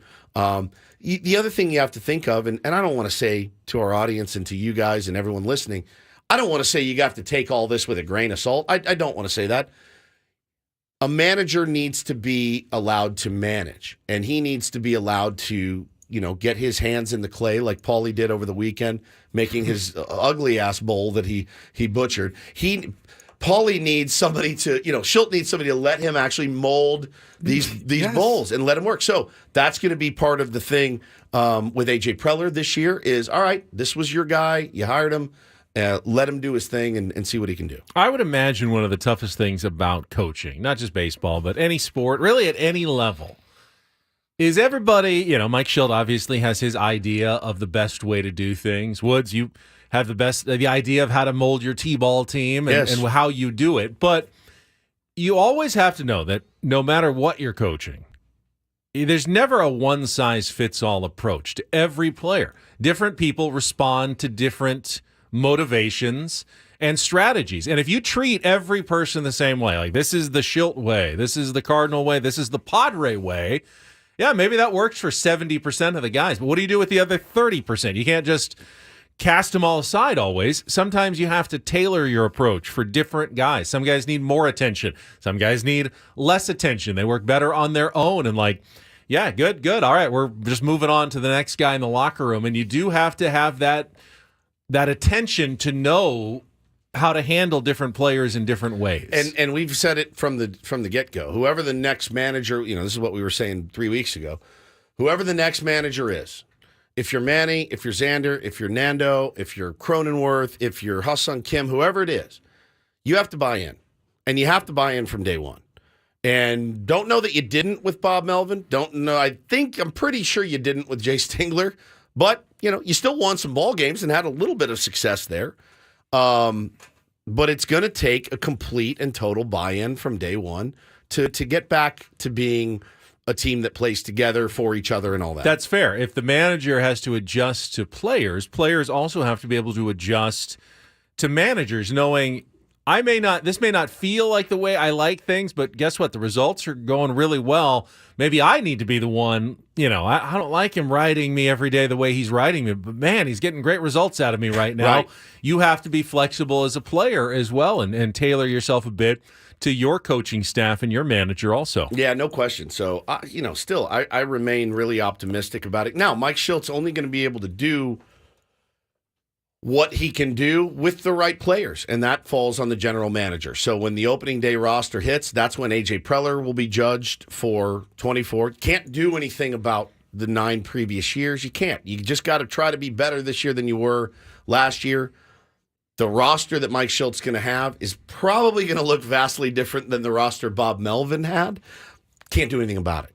It's done. So this is what we have. This is what we're going to do and try to make it work. But that's when AJ will be judged on opening day. That's the next time that you can look at AJ Preller and say, okay, this is what the finished product. Even if he goes out and makes a couple of trades and whatever, you cannot judge it, Ben, until you have the finished product. Well, of opening we've day. been guilty of overly positive judging of AJ's off seasons before. Absolutely. So if that has been a problem, then we also have to be careful not to overly negatively judge. If we don't like things the way things are going, you don't really know until the team is on the field. And actually, not even just opening day, but yeah, you got to see how they perform together for a while. That's your first. Yeah, that's your marker. First mile marker of your marathon. We have not heard any word yet on Mike Shildt's coaching staff. No, at least any new members. We did hear that Ruben Niebla is coming back, and we heard Ben Fritz is coming back. Love Fritz, but the best. No bench coach or associate manager named yet. They still have a number of positions to fill, and I wonder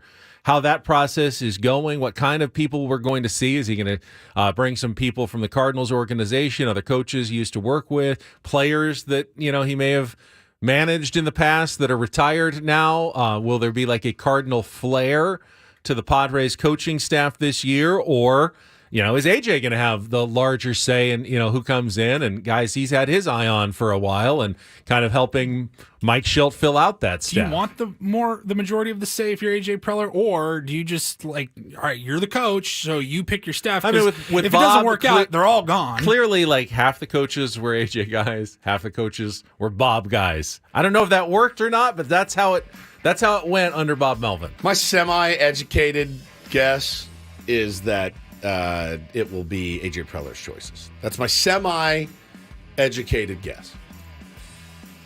With input from Mike Shildt, obviously. Unless there's not. Sounds good to me. Very telling shrug. Let's roll. From Woodsy. All right, we've got Eno Sarris going to join us in our next hour. We're back. More Ben and Woods ahead. 97.3 The Fan.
Halfway home on a Wednesday, Ben and Woods, 97.3 The Fan. I'm Woodsy. That's Paul Reindl, the executive producer. Benjamin Higgins, your friendly neighborhood sports anchor as well. This is the Wednesday theme song of Ben and Woods, Queens of the Stone Age. Better Living Through Chemistry, is that right? Yeah. And they are playing here at Viejas on December 15th, and I will be in attendance. And I was looking at some set lists, and that song is on there. So you'll get, Tier 1s will get a video of your boy probably losing his mind when they play that song live. I'm really, really excited. My guess is there's going to be a lot of Tier 1s in the audience. Probably. Who go nuts when they hear it. And I mean, Queens of the Stone Age are going to go, we don't usually get that kind of reaction out of this particular song. I mean, is it too much to ask for Josh Homme to say, hey, I hear that, Ben and Woods use this to open their show with? Have you met him?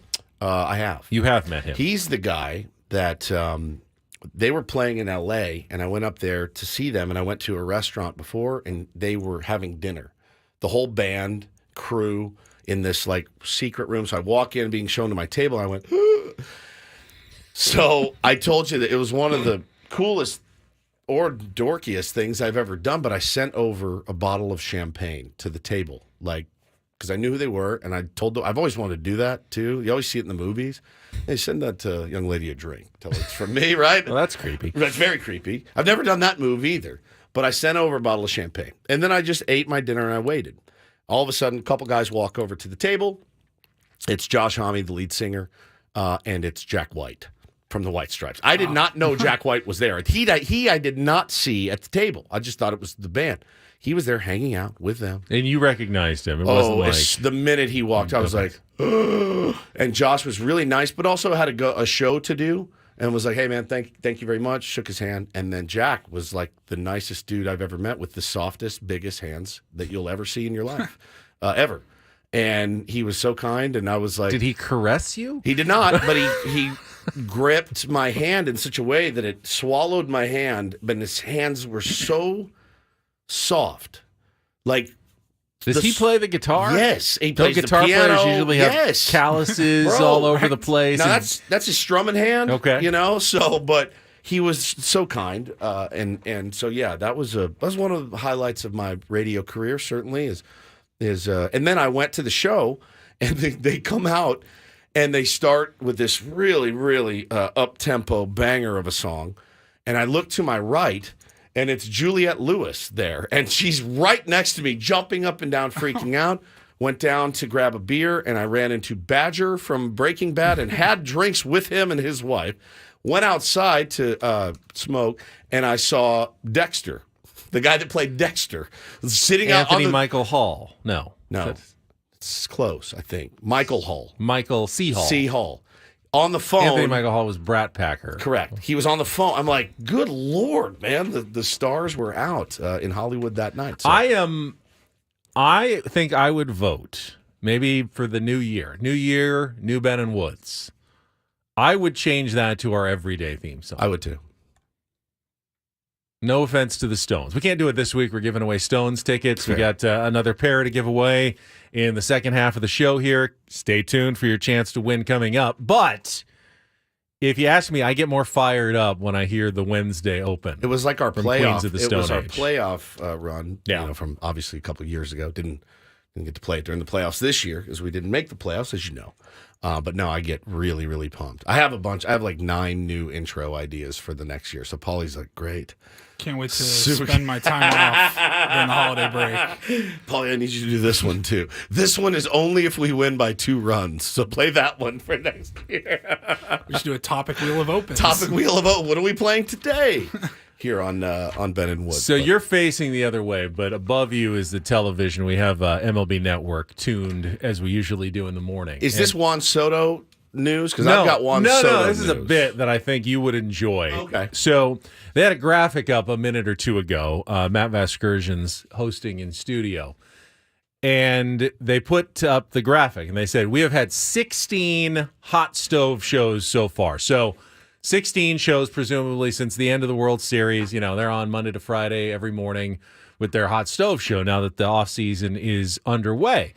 And they had a graphic tracking how many shows each of the hosts and contributors have missed so far on vacation.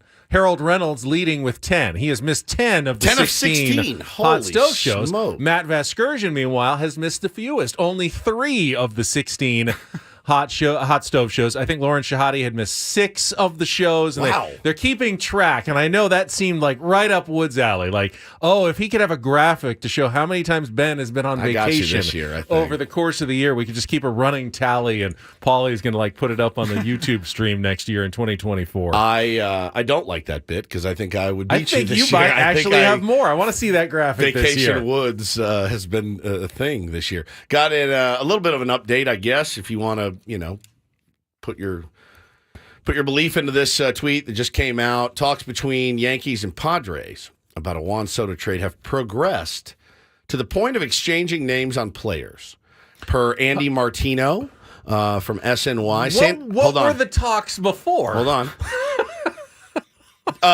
Philosophies. Yeah. What are you looking for?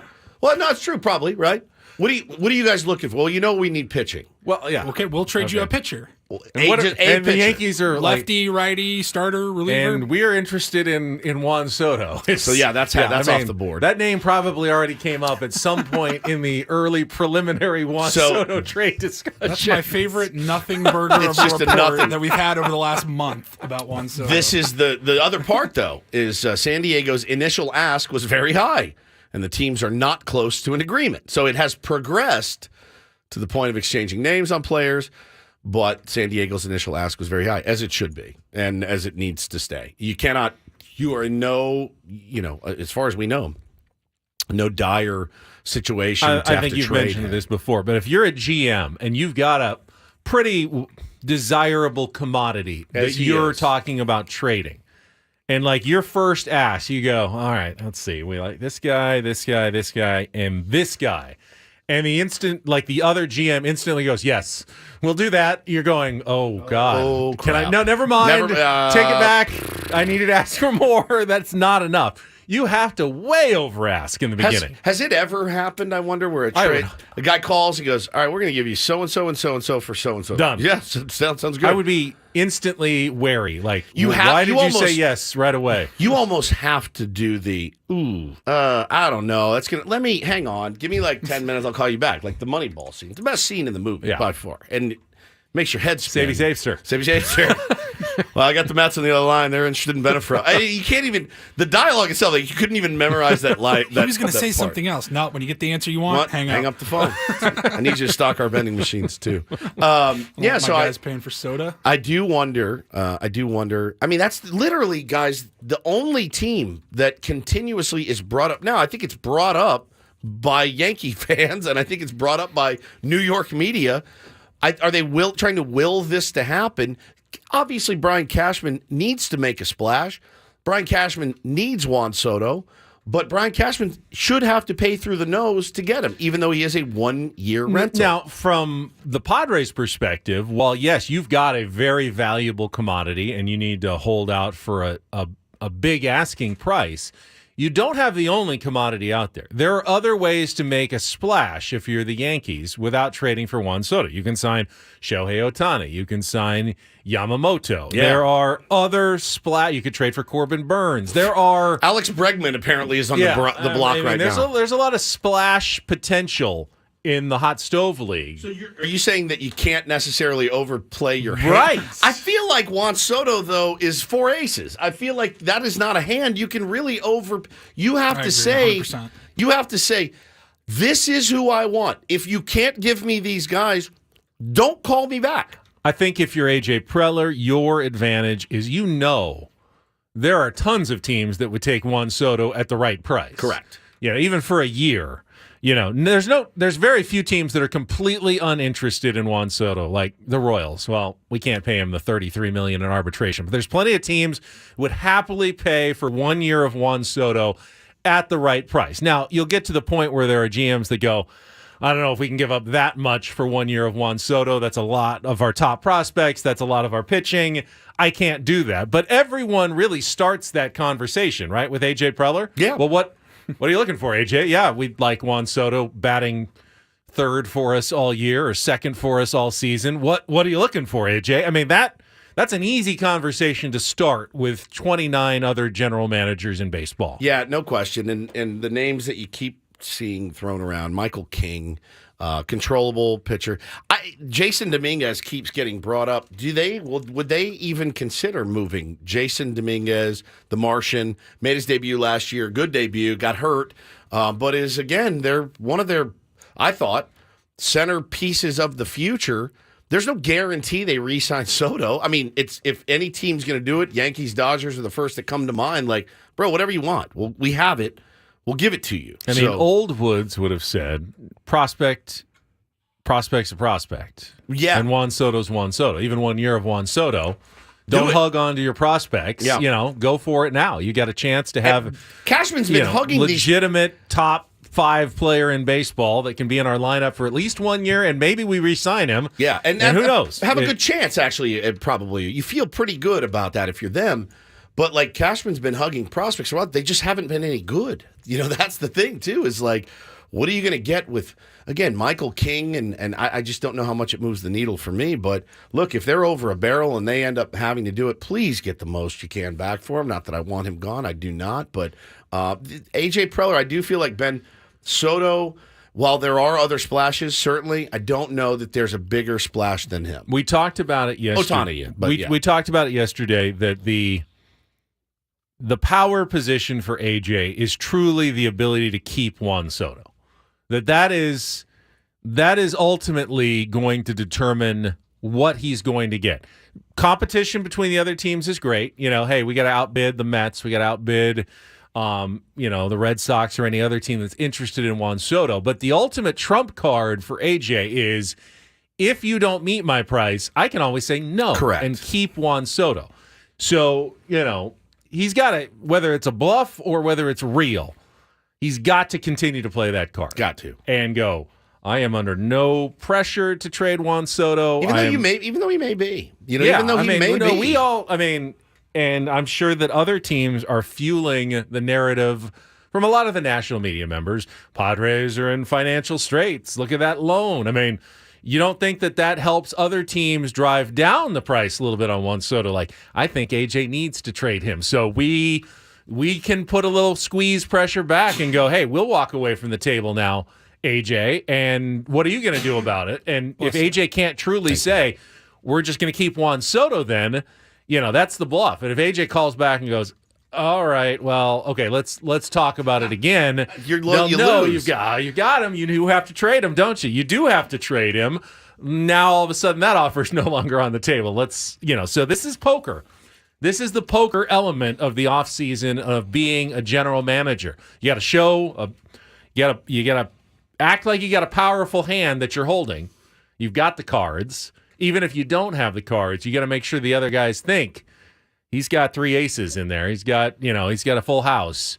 So I've got to beat that if I'm going to come and play at this table with this guy, even though you've only got 8 high. It's got to feel like a massive fleece. It just does. It's got to feel like, oh my God, I cannot believe they got him, and him. And again, Paulie made the point a week or so ago. You can't really judge it till 10 years down the road, but immediately you're not going to see the return that you like in 2024. I don't think that would be. I don't think that package exists. That'd be unprecedented almost. It probably exists, but it would be so far fetched to get it. The teams that want to acquire a Juan Soto are contenders. Yeah, and they don't want to give up. They're not going to give away their pieces that are going to help them starter. Contend. We had the discussion yesterday about the Seattle Mariners, and they have lots of pitching depth. Would they be willing to part with a top-level guy like Logan Gilbert because they have enough depth going, our lineup is so much better with Juan Soto, and we can still put together a really good staff, even without an ace type like Logan Gilbert, that we could offer that and separate ourselves from other teams that can't offer pitching the way we can offer pitching. Because you're also competing against the other team. If you're trying to acquire Juan Soto, it's not just meeting AJ's demand, but it's also offering more than other teams Mets are and offering. The Cubs did, yeah. That can always drive up the price too. on No Juan question. Soto. No All question. right, we're going to take a time out. We'll come back. It's Ben and Woods. Don't go anywhere. Eno Sarris is going to join us here at the bottom of the hour. Still going to give away some Rolling Stones tickets as well. All ahead here on San Diego's #1 sports station. Traffic right now on 97.3 The Fan.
Well, I'm sitting here patiently waiting. I did not know that Spotify Wrapped was going to be sent out today. It's not even December yet.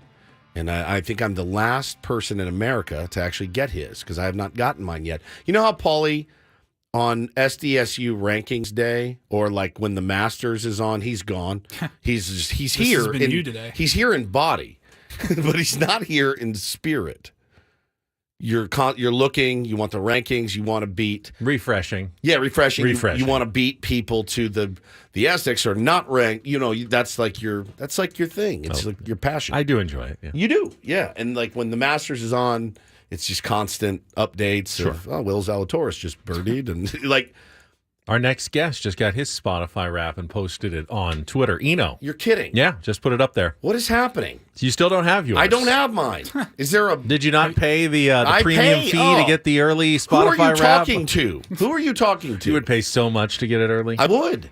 Have you tried closing out Spotify, reopening it? Maybe it needs an Eno's update. got Grateful Dead at number 4. Oh, it's the least surprising thing I've ever seen. Sublime at number 3.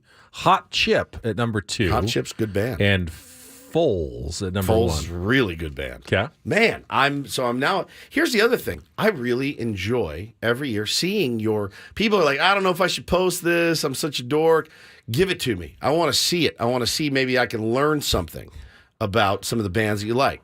I've loved seeing Tier 1s posting that their number 1 Spotify for the year is the Ben and Woods show, which is awesome. It's how I found out that they were doing it today.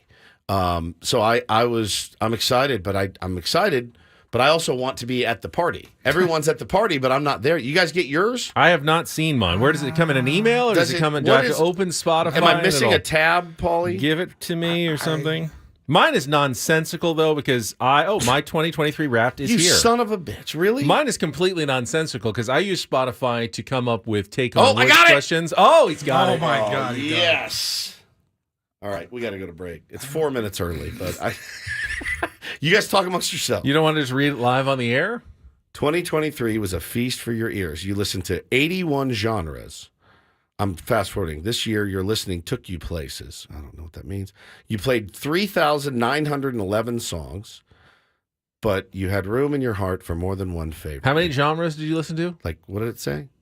89, 91? I listened to 3. Golf podcasts, sports, basketball. I listened for 61,000 minutes. That's 42 days nonstop. I listened to 1,064 artists, but one came out on top. Band of Horses. Wow, weird. Yeah, very good. Mine never really changed. Deftones, Queens of the Stone Age, Afghan Wigs. Mine never changes. My top. Ben and Woods is in there. I listened for 106 minutes. My own show. Mine is humiliating. That's like an hour and a half of our show. Yeah, that's right. All right, give it to me. My top song, it said, which is actually one of my favorites, Sultans of Swing by Dire Straits. You know how many times I played it? 2. I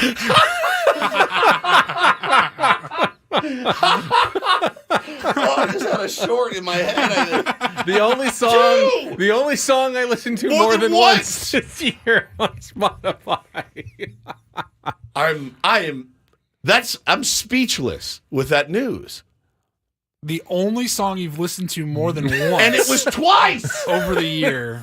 And it was twice on Spotify. And it was Dire Straits. Holy crap, dude. My top artist, though, Depeche Mode. Look at you. Or Depeche Mode, as Tony Gwynn Jr. called one of my favorite drops of all time. Who else? Let's see. That's still going through the... Can I swipe through? Swipe through. Holy crap, dude. Sultans of Swing... 2 times. This is number 1 played song. That is one of the funniest things I have ever heard in my entire... I do love that song. Not enough, clearly. 2 times. I love it twice. God, that's good. That is brilliant. Everything else you listen to 1 time. You're like, well, why would I need to listen to it again? I heard it. Oh. All my 3 genres. Rock, pop, and podcaster. 3 genres. Jeez. Dude, you are...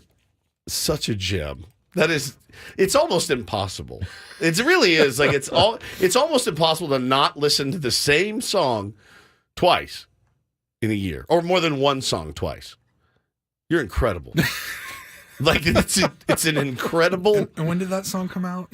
77. 77. Yeah, something like that. You're unbelievable. Thank you guys. 1978. Thank you guys for. Elisa says, Ben, I love you, but I'm convinced you may be a robot. Carlos says, Ben is an alien. Yes, it's just the weirdest thing. Do you use Apple Music? No. I do listen to. I listen to the radio a lot. I like the radio. I work in radio, so still think it's a good medium to listen to music on, and you just don't know what's coming on next. It's a surprise. You're unbelievable. That is so flipping good.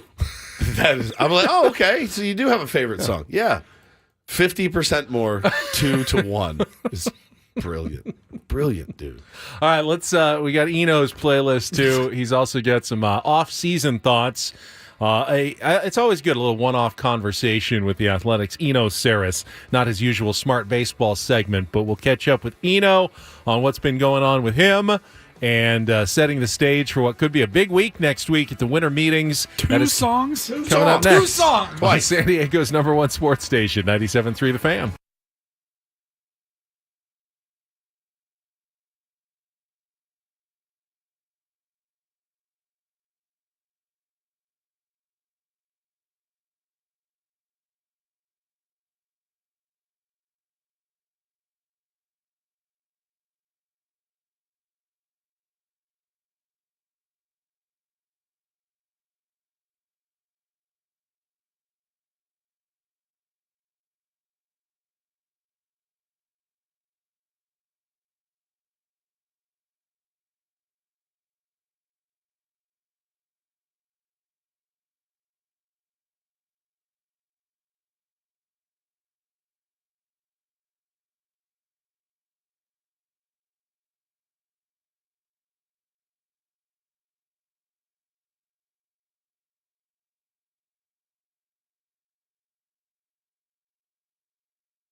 All right, pausing the Spotify Wrapped discussions for just a couple of moments here. Or maybe not. Or we can continue them because I know our next guest just posted his. We're going to have Eno Sarris from The Athletic join us to talk a little off-season baseball. We will get to that right after a check of traffic here on 97.3 The Fan.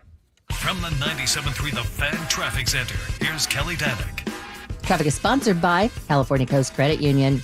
Fire crews responding to what looks like an encampment fire northbound 15 near El Cajon Boulevard. It's over the right shoulder and collision blocking the transition ramp westbound King Freeway right at the northbound 5. With MasterCard local, Cal Coast Credit Union members can earn 5% cash back on purchases made with Cal Coast MasterCard credit and debit cards every time they shop at participating businesses. Learn more at calcoastcu.org/shop-local. I'm Kelly Danick with Ben & Woods, San Diego's #1 sports station, 97.3 The Fan. Before we welcome on Eno, just a reminder, we've got our biggest fan contest coming up at 9:15, a chance to win a night in the Odyssey Suite next season with friends, family, and all of 97.3 The Fan's hosts. Biggest fan contest is presented by the San Diego Seals. Tickets are on sale now at sealslax.com. And with that, let's go out and chat with Eno Sarris, our friend from The Athletic, and apparently Grateful Deadhead, according to his Spotify Wrapped from 2023. Good morning, Eno. Hey, Foles is number one. Foles kicks ass.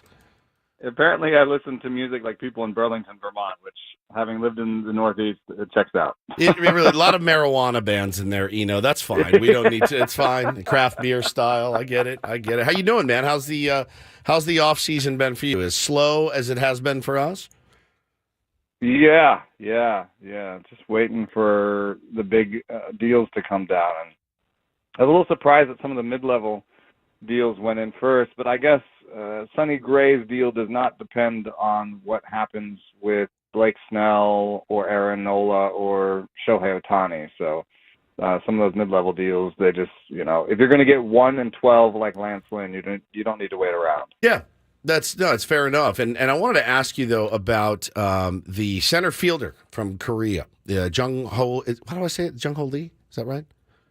I think so. Is that right? Okay. He plays in the KBO. Yeah, Jung Ho Lee. Very similar. You posted some comps to what Ha-Seong Kim did over in the KBO. Is he a name that you're hearing rumored that the Padres are interested in? Is it just a guy that you see as a fit? Give us your kind of walkthrough on him. Yeah, he's pretty interesting because he definitely has less power than Ha-Seong Kim. That was what the batted ball data. I got the batted ball data from the KBO from his healthy season because he hurt his ankle last year, and so he has less power than Kim, and that's a little worrisome because I looked and there were only 5 above average regulars that had less power than Kim last year. So that's a little bit worrisome, but I think the best comp is a player on the Cardinals, Donovan. What's his last name? Gosh. What? Yeah, I'm blanking he's too. Not that. What? He's like the tweener. Like he's kind of like an infielder. Oh man, where is it? I can't come up with Brendan Donovan. Brendan Donovan. Yep. Yeah. So Brendan Donovan, he's like the outfield version of Brendan Donovan. He's going to make a lot of contact. He's not going to hit a bunch of homers. He might hit for a good average, might get on base. He's not going to be the best center fielder, but he'd be a good defensive corner outfielder. And I think the hope is that because there's some risk of, the ankle injury and translating from KBO, that he might come over for less money. So I don't think that he's a good fit for the Padres as currently put together. But I do think he might be a good fit for the Padres post Juan Soto trade.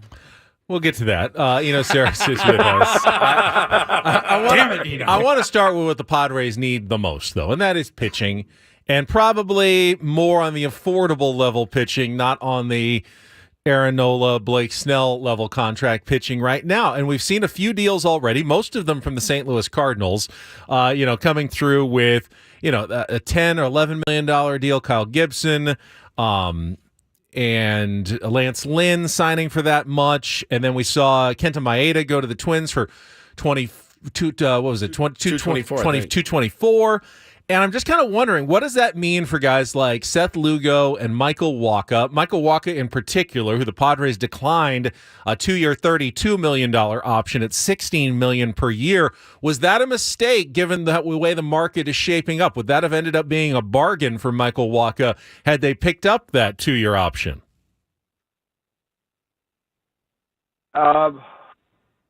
We'll see. I do think that Wacha might be a step above like Lance Lynn, who was like 1-12, right? Yeah. And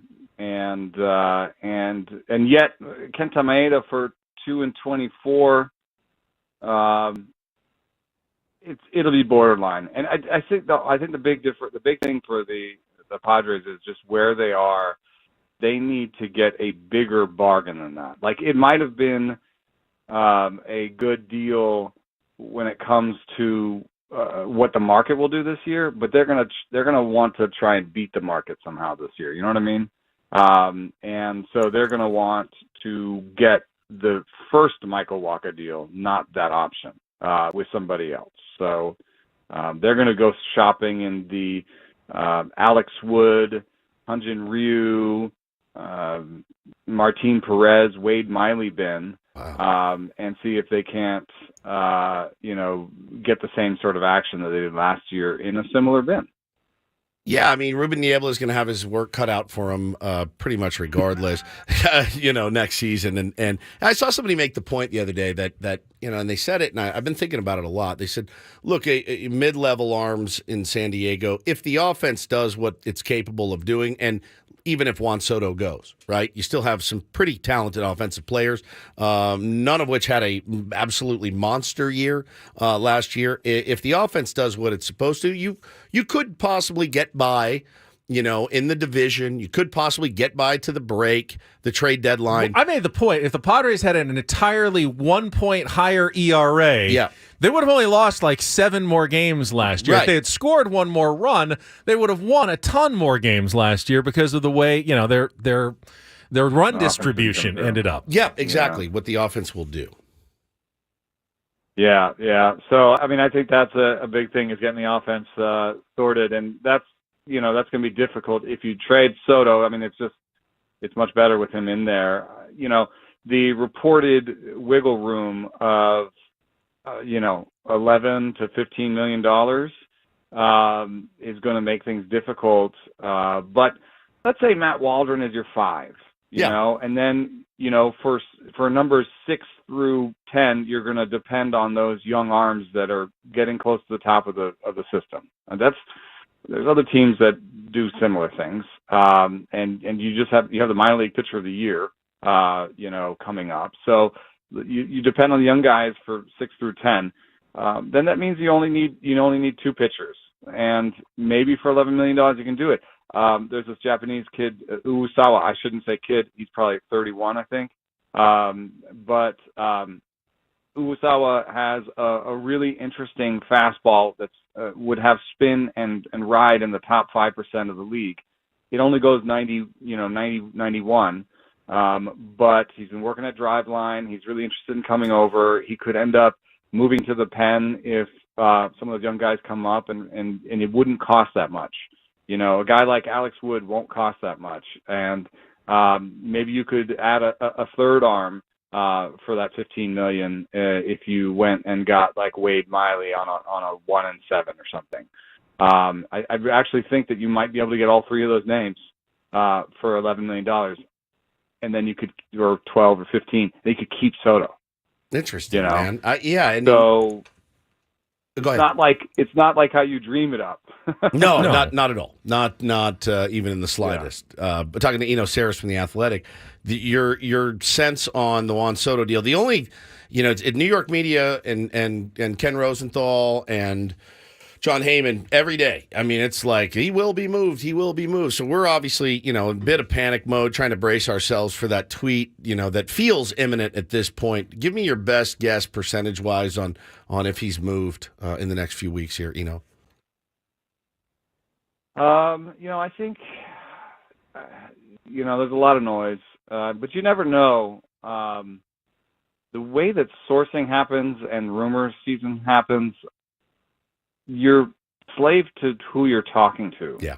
And ends up being a lot of managing interests and understanding that these people are going to give you information because they want to shape the market, or they want to pry Soto loose. You know what I mean? Like people are making offers all the time and listening to them and considering them and considering, okay, if we move Soto, does that bring in the pitching we need? And then can we go back out on the market and get half of Soto for, you know, a third of the price, or, you know what I mean? Yeah. So like, can we like move our chips around? And so like, I think it's virtually guaranteed. Yes. It's like, I don't think it's impossible that the Padres are not talking about Juan Soto. Right. You know what I mean? Like, no question. That's just impossible. But adding that qualifier of a trade is likely, that could come from somebody on the other side who's saying, I'd like to have Soto on my team, and they're willing to do it right now. We're talking about Michael King and Oswaldo Peraza. Yeah, done deal. We'll do that in a second. You know, so let me float this idea that a trade is imminent, so that, you know, the fan base starts talking about, ooh, do we want Oswald Peraza and Michael King? Yeah, like that would be exciting. Or whatever, like, you know, whatever. Like, I don't know if anybody's saying that here, though. I don't know if anyone's excited about Michael King and Oswaldo Peraza. I know I for one, am not. If you put him next to Juan Soto, I'm not. I'm not excited about it. I'm sorry. I know. I'd be calling the White Sox, you know, for Dylan Cease if I was a team that wanted pitching, because I don't think that trade for Aaron Bummer was terrible, but it does suggest to me that they're willing to take quantity over quality. And if that's the case, I would love to pry Dylan Cease loose. No question. I don't know that it solves the situation for the Padres, because what did Dylan Cease make last year? He's under control for like 3 more years, though, isn't he? Of decent. He is, but he's already in arbitration, so he made 5.7 last year. That's nothing. He'd probably make like $10 million this year. I mean, Done. That would be so amazing. And then maybe you just say, okay, Waldron's our 4, and Avila's our 5, and Morahan, and all these other people. And then hopefully later in the season, some of the young guys like Snelling, you know, start, you know, getting to the point where you might be able to bring them up. We're talking to Eno Sarris from The Athletic. You know, I have a Soto question coming from a different angle, and I don't know if you've ever run these numbers, but one thing that AJ Preller has said, both, you know, an argument to keep Juan Soto and to drive up his trade value. It's not just Juan Soto, it's Juan Soto in a contract drive season. Is there any numbers to support the notion that guys play better in the year before free agency? Blake Snell. I mean, there's anecdotal evidence for sure. Yeah. No, here's the only thing I've seen in the research, and it's actually super relevant to Blake Snell. Players before their contract year play more. Just more games. So, like they refuse to be injured more. Yeah. Yeah. So I mean, Blake Snell, 180 innings. You know, one of, like, I think it's second most in his career. You're coming off a season where Juan Soto had 708 plate apperances, 162 games. He like said to Bob Melvin, "I want to play every single game every day." So yeah, got to drive that value. So I don't know that he's going to be, you know, much better just because it's a contract drive. I mean, because just think about it as a player, like just wanting to play better. Yeah, it doesn't necessarily do it for you. They'd all be phenomenal every single year. Exactly. That's a good point. So, no, that's a good point. But wanting to be on the field more is something that might be in your control. You know, who will be, in your opinion, the biggest surprise player dealt? I've seen some rumors lately, like Alex Bregman's on the block, potentially. They're listening on him, which blows me away. I got to be honest with you. It blows that shocks me. I don't know what they have coming up through their system. Saw a column that said Logan Gilbert could be dangled by the Mariners. That's nuts. There's 4 years a player of like Soto or someone like that. I don't know. That's nuts to me. Do you think there'll be any shocks like that? Like an Alex Bregman could really get moved from the Houston Astros?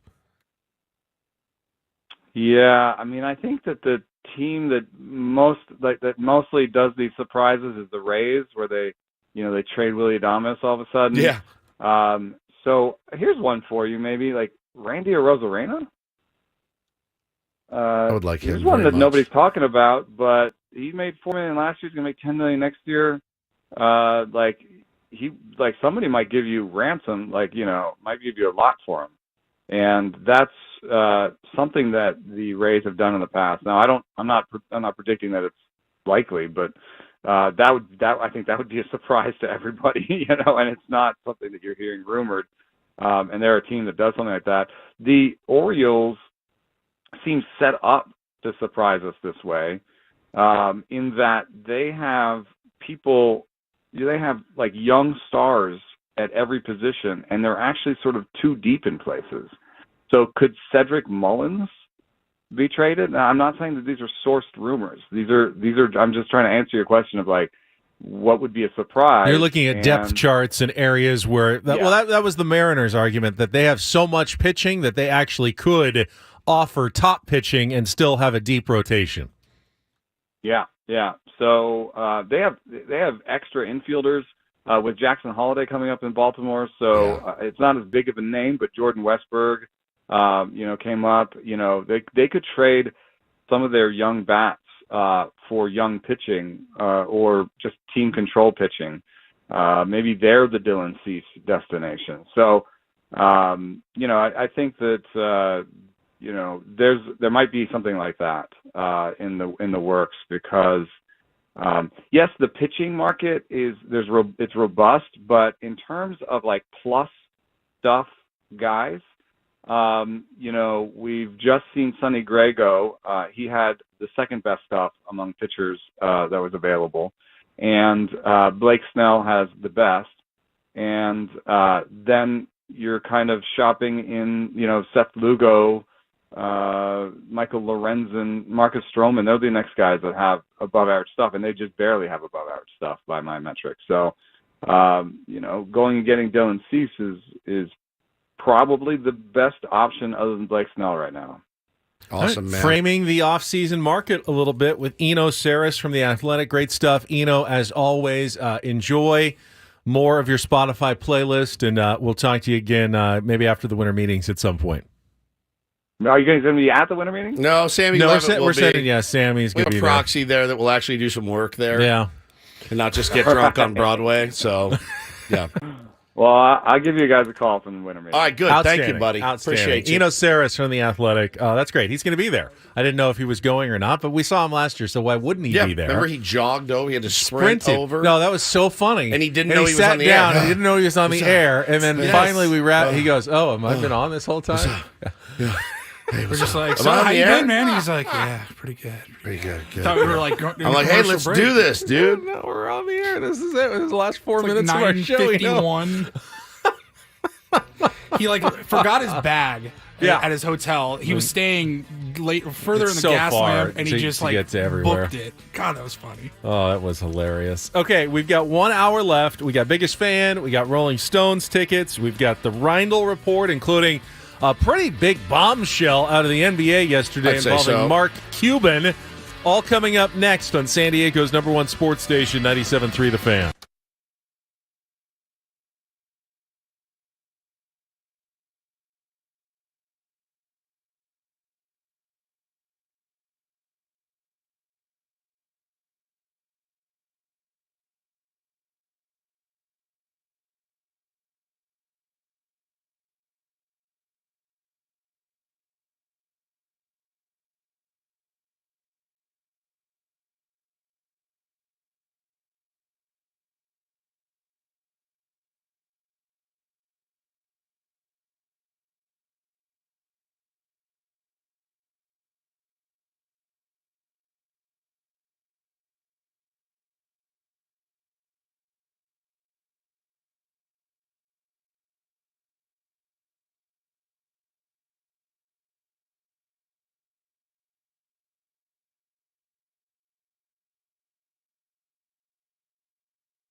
Thanks again to Eno Sarris. Probably a little quiet before the storm with the winter meetings now so close. And don't forget, next week, live coverage from Nashville, Tennessee. The Ben and Woods program will not be there, but Sammy Levitt will, and will join us every morning from the winter meetings and throughout the day here on 97.3 The Fan, and videos and updates on all of our social media channels, because Adam, in his wisdom, and he's probably right this time, knows that Sammy will work very hard in Nashville, and we would work 4 hours hard. 4 hours, and then we'd kind of crash. I'm bummed. It would be a ton of fun. It'd be a ton of fun. And I love going to the winter meetings, but Adam is making Woods the would right want to call. go back to the hotel room in the dark for hours. I'd want to go try hot chicken places. It would be such a beating. Nashville, Let's try this hot local chicken restaurants. place. Let's try this hot chicken. I think I've asked, delicacies. have either of you been to Nashville? Yeah, but it was a long time ago. I was like a kid. Okay. I haven't been back since it's become I went in Nashville. 2011, and it was fun. It's blown up even since then. Then I'd probably want to go to a Titans game, and Woods would want to go to a concert on Broadway. Yeah. Titans game. Could you imagine? All right, let's go down to... No, we're not doing that. Thursday night football. They got one Nashville game Predators. coming up. Yeah. Oh, the Predators. We can go hockey. The Preds. He'd be at like a Vanderbilt basketball. Yeah, he would. SEC basketball. I'm all in. I would go to a Vanderbilt baseball game, though. They get a really good baseball program, of course. Sammy is going to But we're not going, so there's no point in really talking about what we do in Nashville. Hey, look, they have a Chili's here. Hey, look, there's a Subway. That's what We it would just be walk for us. around the giant Opryland resort where they host this thing. Gaylord Opryland Hotel is supposed to be mammoth. I've been to Gaylord in Dallas. It's nuts. Gargantuan It's nuts. place. You can't get you can't miles across. I went there last Christmas. Took the kids last Christmas to the Gaylord in Grapevine, Texas, and you can't even get through it. Oh, you're staying at the same hotel. I'll come see you. 45-minute walk. Meet me at the bar. Yeah. That's a bit of a nightmare. I love when the winter meetings are here. It's a real blast to see everybody. It's trippy to see these guys walking by your table and all that. But I'm really glad Sammy's gone. He'll work hard.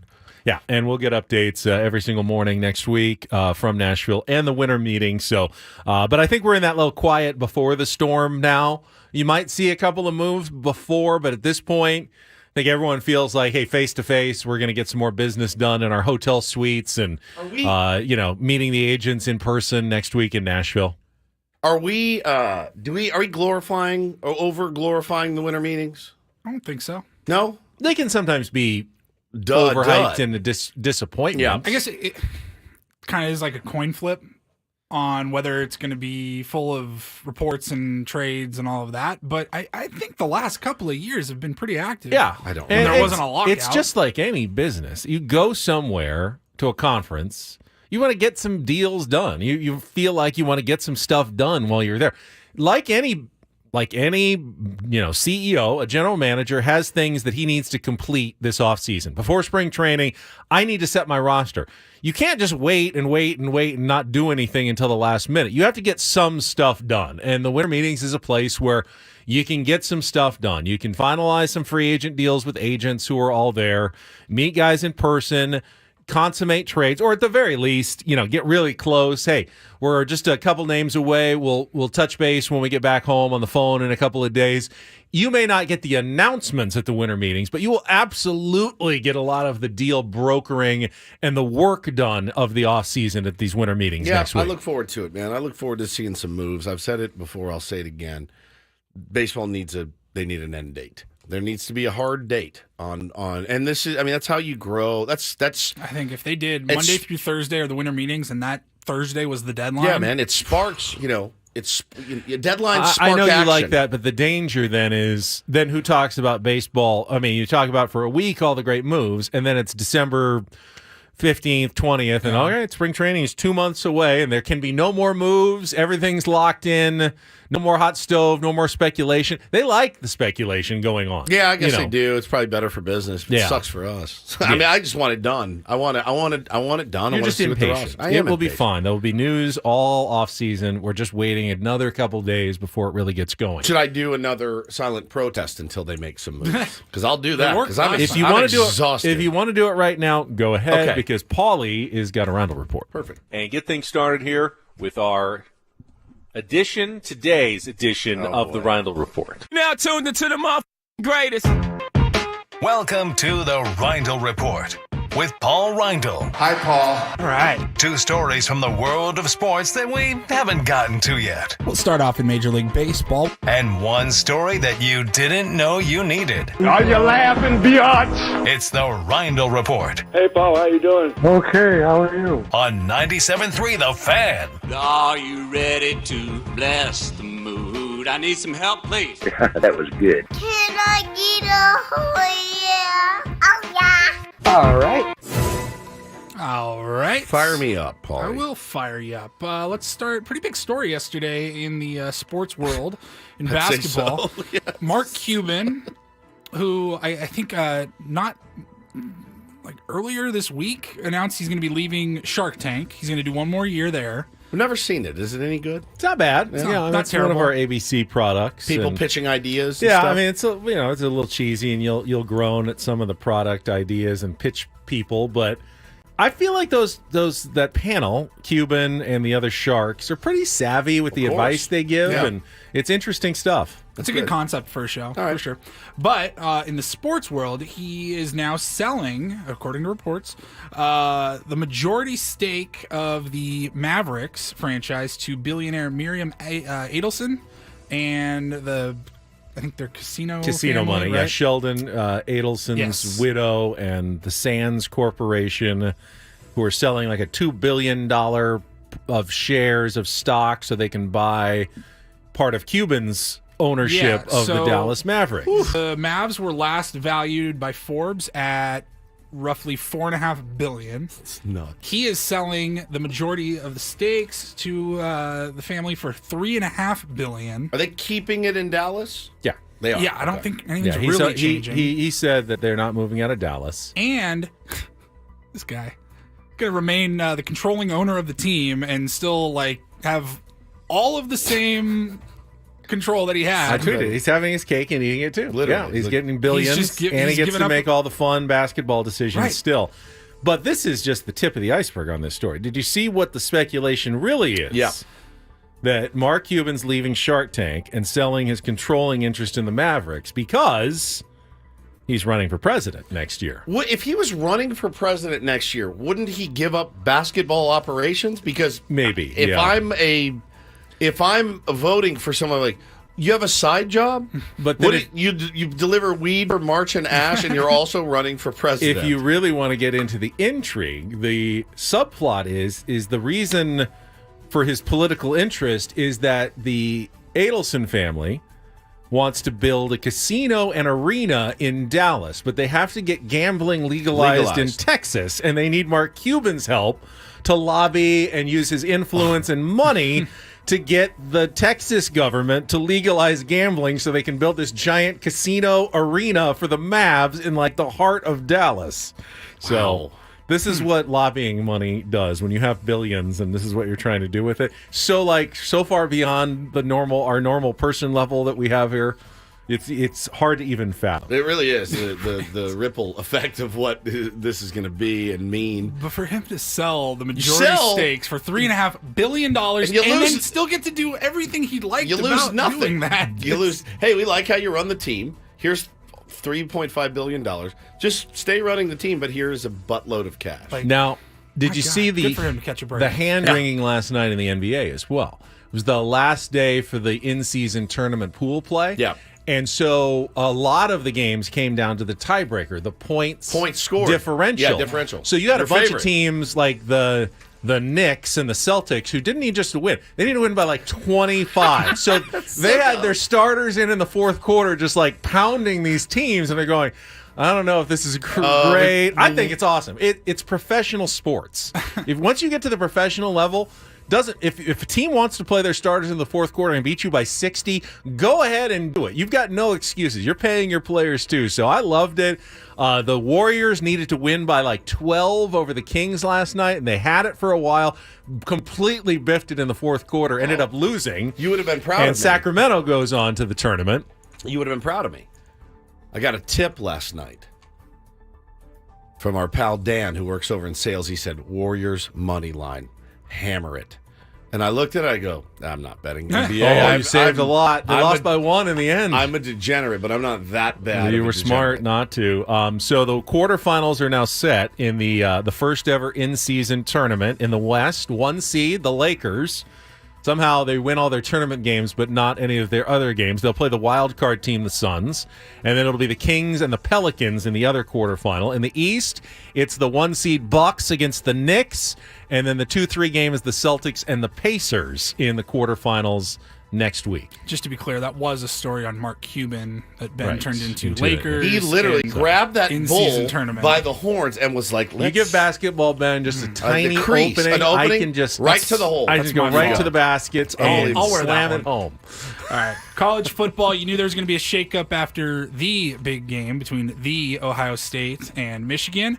And we had the college football playoff rankings come out yesterday, second to last, right? I think they'll do one more after the championship weekend this weekend, and that will sure to probably have some more shakeups as well. But last night it was announced, Georgia, number 1.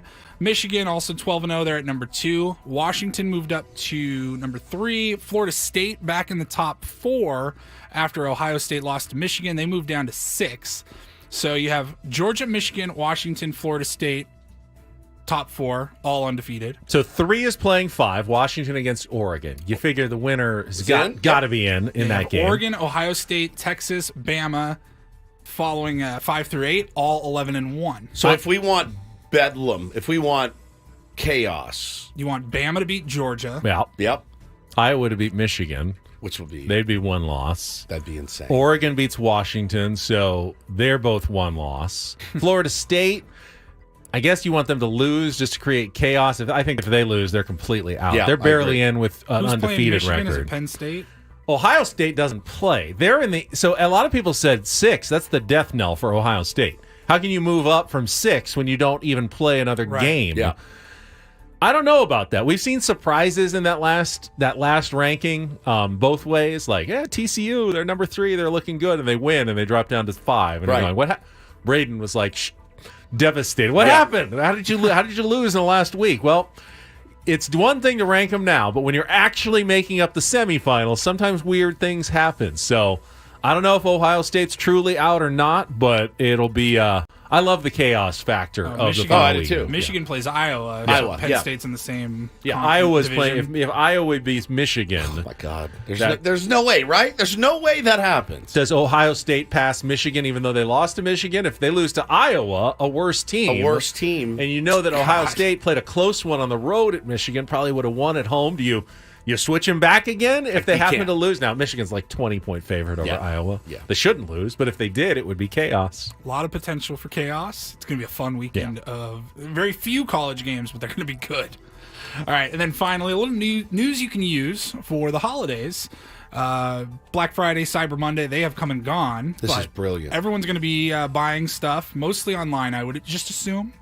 I know I'm going to be buying a lot of my purchases online over the next few weeks. Already bought a lot online. Well, I found a little hack here for online shopping. So, stolen credit card. Yes. No? All right. Steal those Visa cash cards. Yeah, no. Put something in your shopping cart online on a website. Okay. And leave it there. How long? Now, I don't know that this would work on like Amazon, but let's just say Best Buy, for example. Sure. You've probably already purchased something from them in the past. You're probably signed in already on your browser. Yep. They probably already have your email address. You accepted the cookies, so they're getting whatever data that they want. Yeah. I can't go to any website on my phone now, and it just says accept cookies or dismiss, whatever. Or go after yourself, pretty much. Yeah. Look at us. We never turned down. I never cookies. turned down a cookie. I love a cookie in my life. So you of any kind. leave the item in your cart for a couple of days. A lot of companies are starting to track abandoned orders. So they'll see that you were thinking about buying something. You were this close. It's in your shopping cart, and then you stopped, and it's been 3 days. And they're offering, free shipping, 10, 15, 20% off. It's pretty genius, coupons. man. Now, pretty genius. You do run a risk I haven't done this yet, but you do run the risk that if it's a hot item and you got one in your cart, it could disappear over the next 48 hours. Out of stock. It could. This is what happens to me. I do a lot of online shopping on my phone. And what happens to me is if I see something, usually like a shirt or something, I'm like, oh, get this.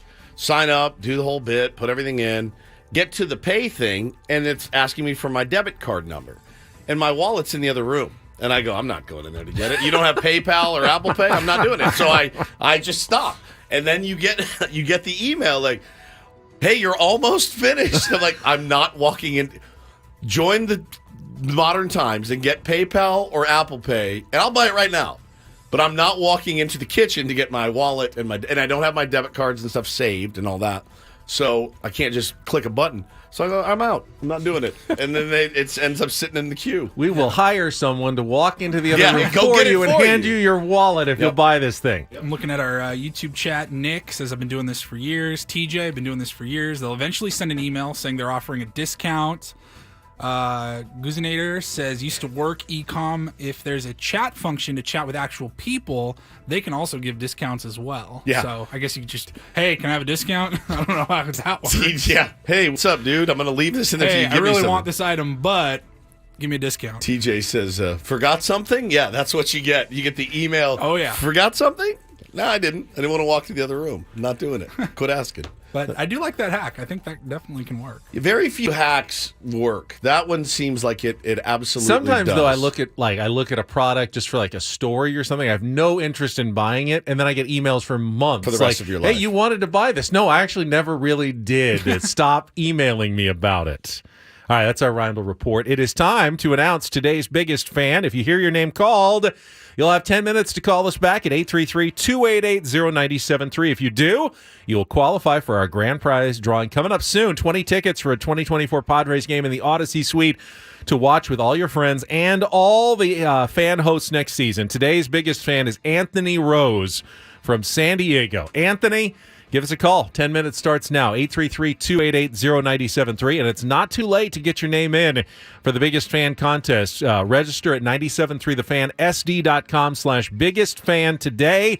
The Biggest Fan contest is presented by the San Diego Seals. Tickets are on sale now at sealslax.com. Have more chances today at 11:30 and 5 o'clock with Tony and Chris and the coach. Those Correct. shows that come on after Yep, us. you got it. Here. All right, we will come back. We've got Rolling Stones tickets to give away still. We might hear from Matt Strahm again at some point as well from earlier in the show today. Never know. Could happen. It's Ben and Woods.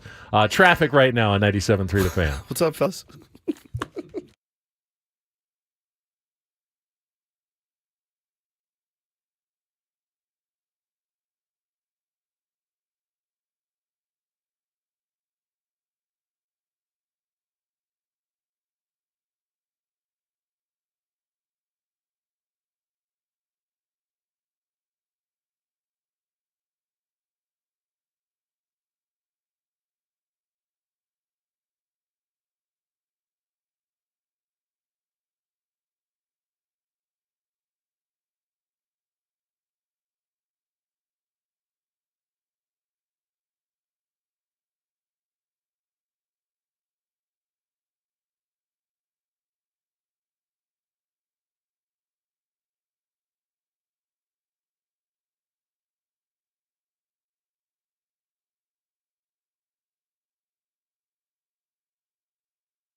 Good job, Anthony. He beat the deadline of 10 minutes, called in, and is in for the biggest fan grand prize drawing of the night in the Odyssey Suite. Congratulations. We'll have another name for you tomorrow at 9:15.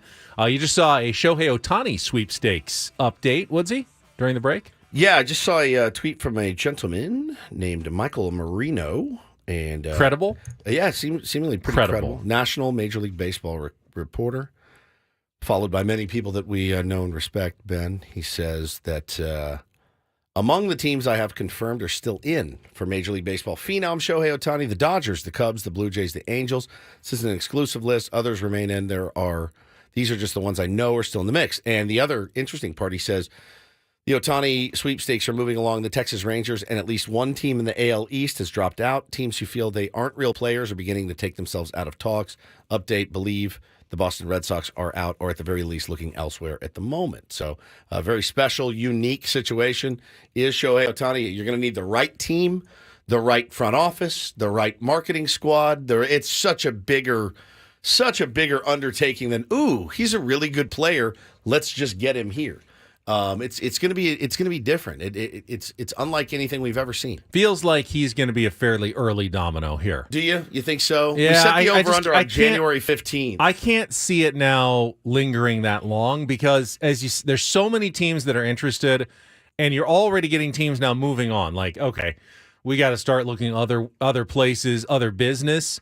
If you're Shohei Ohtani and his agent, you don't want everyone just moving on. Like, well, we're really interested in Shohei, but we can't hold up our entire offseason and not make any decisions until February because you're still messing around and trying to decide. So he's going to have to kind of get, I think the under is definitely going to hit there. I think we're going to see it fairly soon now, actually. Like winter meetings, maybe. Maybe even winter meetings, yeah, for Shohei Ohtani. That's going to be so interesting. Just because you can't really do anything else until, if you're in on Shohei Ohtani, and according to that report, there are still many, many teams in. Yeah. Can you really do anything else? Because once you go out and make other big moves, you're kind of out on Ohtani. Yeah, unless you're likely, unless you have a couple of teams, absolutely unlimited funds. But I know of a couple that seemingly do. It's you can't hold up the entire offseason waiting for Shohei Ohtani's decision. So that's going to be a focus of a lot of teams, and I'd imagine we'll get some resolution on that sooner rather than later. Not only is it interesting because he is, the potential two-way player, you've never seen anything like him. It's also interesting, Ben, because of what I just mentioned as far as teams needing to do things differently with him. It has to be the right situation. They have to have faith also that they're going to get, what this record-breaking contract, they're going to get what they pay for, and they will. Marketing and all of that, too, is going to be huge for them. But again, it's got to be the right team, man. Their ducks have to be so in a row. The way they handle him, the way they use him, he's coming off an injury. They're the marketing team, all of it is just got to line up perfectly. And that needs to be a comfort level with him of like, no, I know that this is going to be handled the right way, my usage and what they expect of me and all that. And of course, the most important part, the money has to be right. Got some company drama. Just got an email here. I want to address company drama. Yeah, company behind the scenes drama. This is big. Yeah. First, I'm gonna. I'm gonna throw out the number for the Rolling Stones tickets. Call now, a little early. 833-288-0973. You need to know the name of today's Daily Ditty Rolling Stones song if you're going to win. Tickets go on sale on Friday at Ticketmaster.com for their show, SoFi Stadium, July 10th. In Inglewood, but you can win a pair right now by calling 833-288-0973. Good luck from all of us here at The Fan. All right, just got this from JR, who's our big engineer, guru, culture committee chair, putting together the holiday party. Morning all. And he writes it exactly like that. There still seems to be some confusion as to how the dishwasher works. Oh, God. We actually do have a dishwasher in our kitchen. Yep. It says, unfortunately, we do not have the auto load feature. So you will have to manually open the door and insert your dirty dishes into the dishwasher. This is accompanied by a picture of the sink with a bunch of coffee mugs and glasses that are used but just sitting there in the sink and not placed inside the dishwasher. Again, please understand, we do not have the auto load feature. You have to put them in the dishwasher. So I can't just drop a plate on the counter and it won't just automatically go into the dishwasher. Right. The passive aggressiveness, I also have a PhD in it as well. JR and I studied under him for many, many years in passive aggressiveness, and I respect it immensely. Here's the best part. So traditionally, for those of you that don't know, the jocks like us at the radio station typically take the lion's share of the blame for everything. If it's messy, it's the jock's fault. If something gets forgotten, it's the jock's fault. They did it. They're slobs. We're creative, flighty people who have no sense of responsibility. Correct. Right. Yeah, we come in and, you guys just go in and talk divas. For 4 hours. Yeah, divas, the whole thing. Well, here's the interesting part. So they're still doing the thing here at Odyssey San Diego where everyone's out of the office on Monday. They work from home, and then they work from home on Friday. So I'll tell you this. Monday, when I walk in, it's spotless. Monday, when I leave, it's spotless. Tuesday, it looks like a bomb hit it. And Wednesday, it looks horrifically worse. Thursday is terrible. Friday, when all the salespeople and management are gone, looks great again. It's weird. It's almost like we don't do anything wrong. We don't do anything wrong. Well, on the prowl. Oh, I thought he was coming in. Oh, God. Looking for dishwasher offenders in the building. It's the sales staff and the managers. That's who does it. We don't do it. You ever use a dish in there? I don't use dishes. At most, I don't trust dishes here, actually. You don't even poop here. So I don't. Yeah, I don't use the bathroom. I don't use the dishes. You don't touch anything here. I try not to. It's a great drop. It's the same. That's enough. It's the salespeople. For once, it's not our fault. Go ahead, reply to his email then. I'm just going to blame the salespeople. I did not see that. Well, I feel good knowing this was not me. Even though he is the one that poisoned me last week. That's true. It's not my fault. All right, final timeout. Paulie's going to give away some Rolling Stones tickets here during the break. We'll come back. Early this morning, we chatted with our friend. Great conversation with Matt Strahm. He's such a good guy to talk to. Former Padres reliever, now with the Philadelphia Phillies. Has a great Bryce Harper story to share about that moment with Orlando Arcia in the playoffs. We'll get to that coming up next year with Ben Woods on San Diego's #1 sports station, 97.3 The Fan.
Congratulations to Sean, the latest winner of the Rolling Stones tickets for SoFi Stadium. We have 2 more pairs to give away tomorrow and Friday.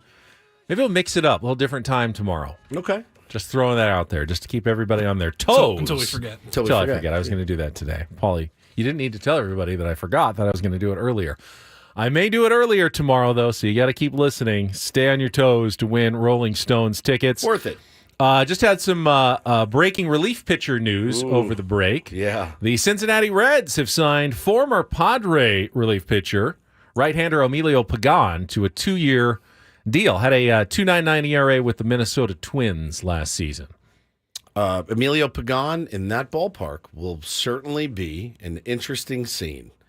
That is anyone in that ballpark's an interesting scene. Garrett Cole in that ballpark's an interesting scene. Yeah. It is a bandbox of epic proportions, and as we know here very well, I was prone here at least to giving up the long ball. Don't know how it went in Minnesota for him, but good ERA certainly, and who doesn't need bullpen arms? I don't know the terms of the deal, but 2 years is all I saw. I don't know. I didn't see money. I don't see how much cash. But Padres are certainly interested in relief pitching as well as starting pitching in the market. He was one of those guys I was elated to get. Like I was really, really excited to get him. And he would go out and throw, and you're like, when he was on, you're like, I get it. I totally get it. He was electric at times, but man, he served it up too. Primetime NFL games available for free from Westwood One, live here on 97.3 The Fan and on the Odyssey app. Tomorrow, it's the Seahawks and Cowboys. Next Monday, the Bengals and Jaguars right here on The Fan at 4:30, or just download the Odyssey app and search 97.3 The Fan at kickoff. We're going to check traffic when we come back. Matt Strahm with some stories from the Phillies postseason run, including Bryce Harper, the real behind-the-scenes reaction to the Orlando Arcia comments. What was it? Way to go, Harper. Did he say? Yeah. Attaboy Harper. Yeah, attaboy Harper. That's coming up next on 97.3 The Fan. From the 97.3 The Fan Traffic Center, here's Kelly Danick. Wrapping things up with one problem, guys. This is a stalled big rig in Middle Lanes, eastbound 905, right before the 805. I'm Kelly Danick with Ben & Woods, San Diego's #1 sports station, 97.3 The Fan. All right, the offseason is here, and joining us is former Padres reliever, now with the Philadelphia Phillies. We just heard the highlight a couple of minutes ago, sealing the National League Division Series final out. To beat the Atlanta Braves. Matt Strahm is back with us here on 97.3 The Fan. That must have been a moment, Matty. Oh, it sure was. It sure was. Thanks for having me, guys. It's good to talk to you, my friend. We were all kind of on the edge of our seats that night. I gave it about an hour after the game and then DM'd you, and you wrote me back the best thing ever. You're like, dude, I've never done drugs, but this is my new drug, postseason baseball. Yeah. Electric. Here it is. Here it is. He did! It's over! The Philadelphia Phillies that's so cool. are headed back to the National League Championship Series. I felt like Buddy the Elf. I was like, I know him. I know him. Chills down my leg. No, dude. I mean, what is the heart rate when you get that call? I mean, I'm not gonna the least nervous I was all postseason was when I was on the mound.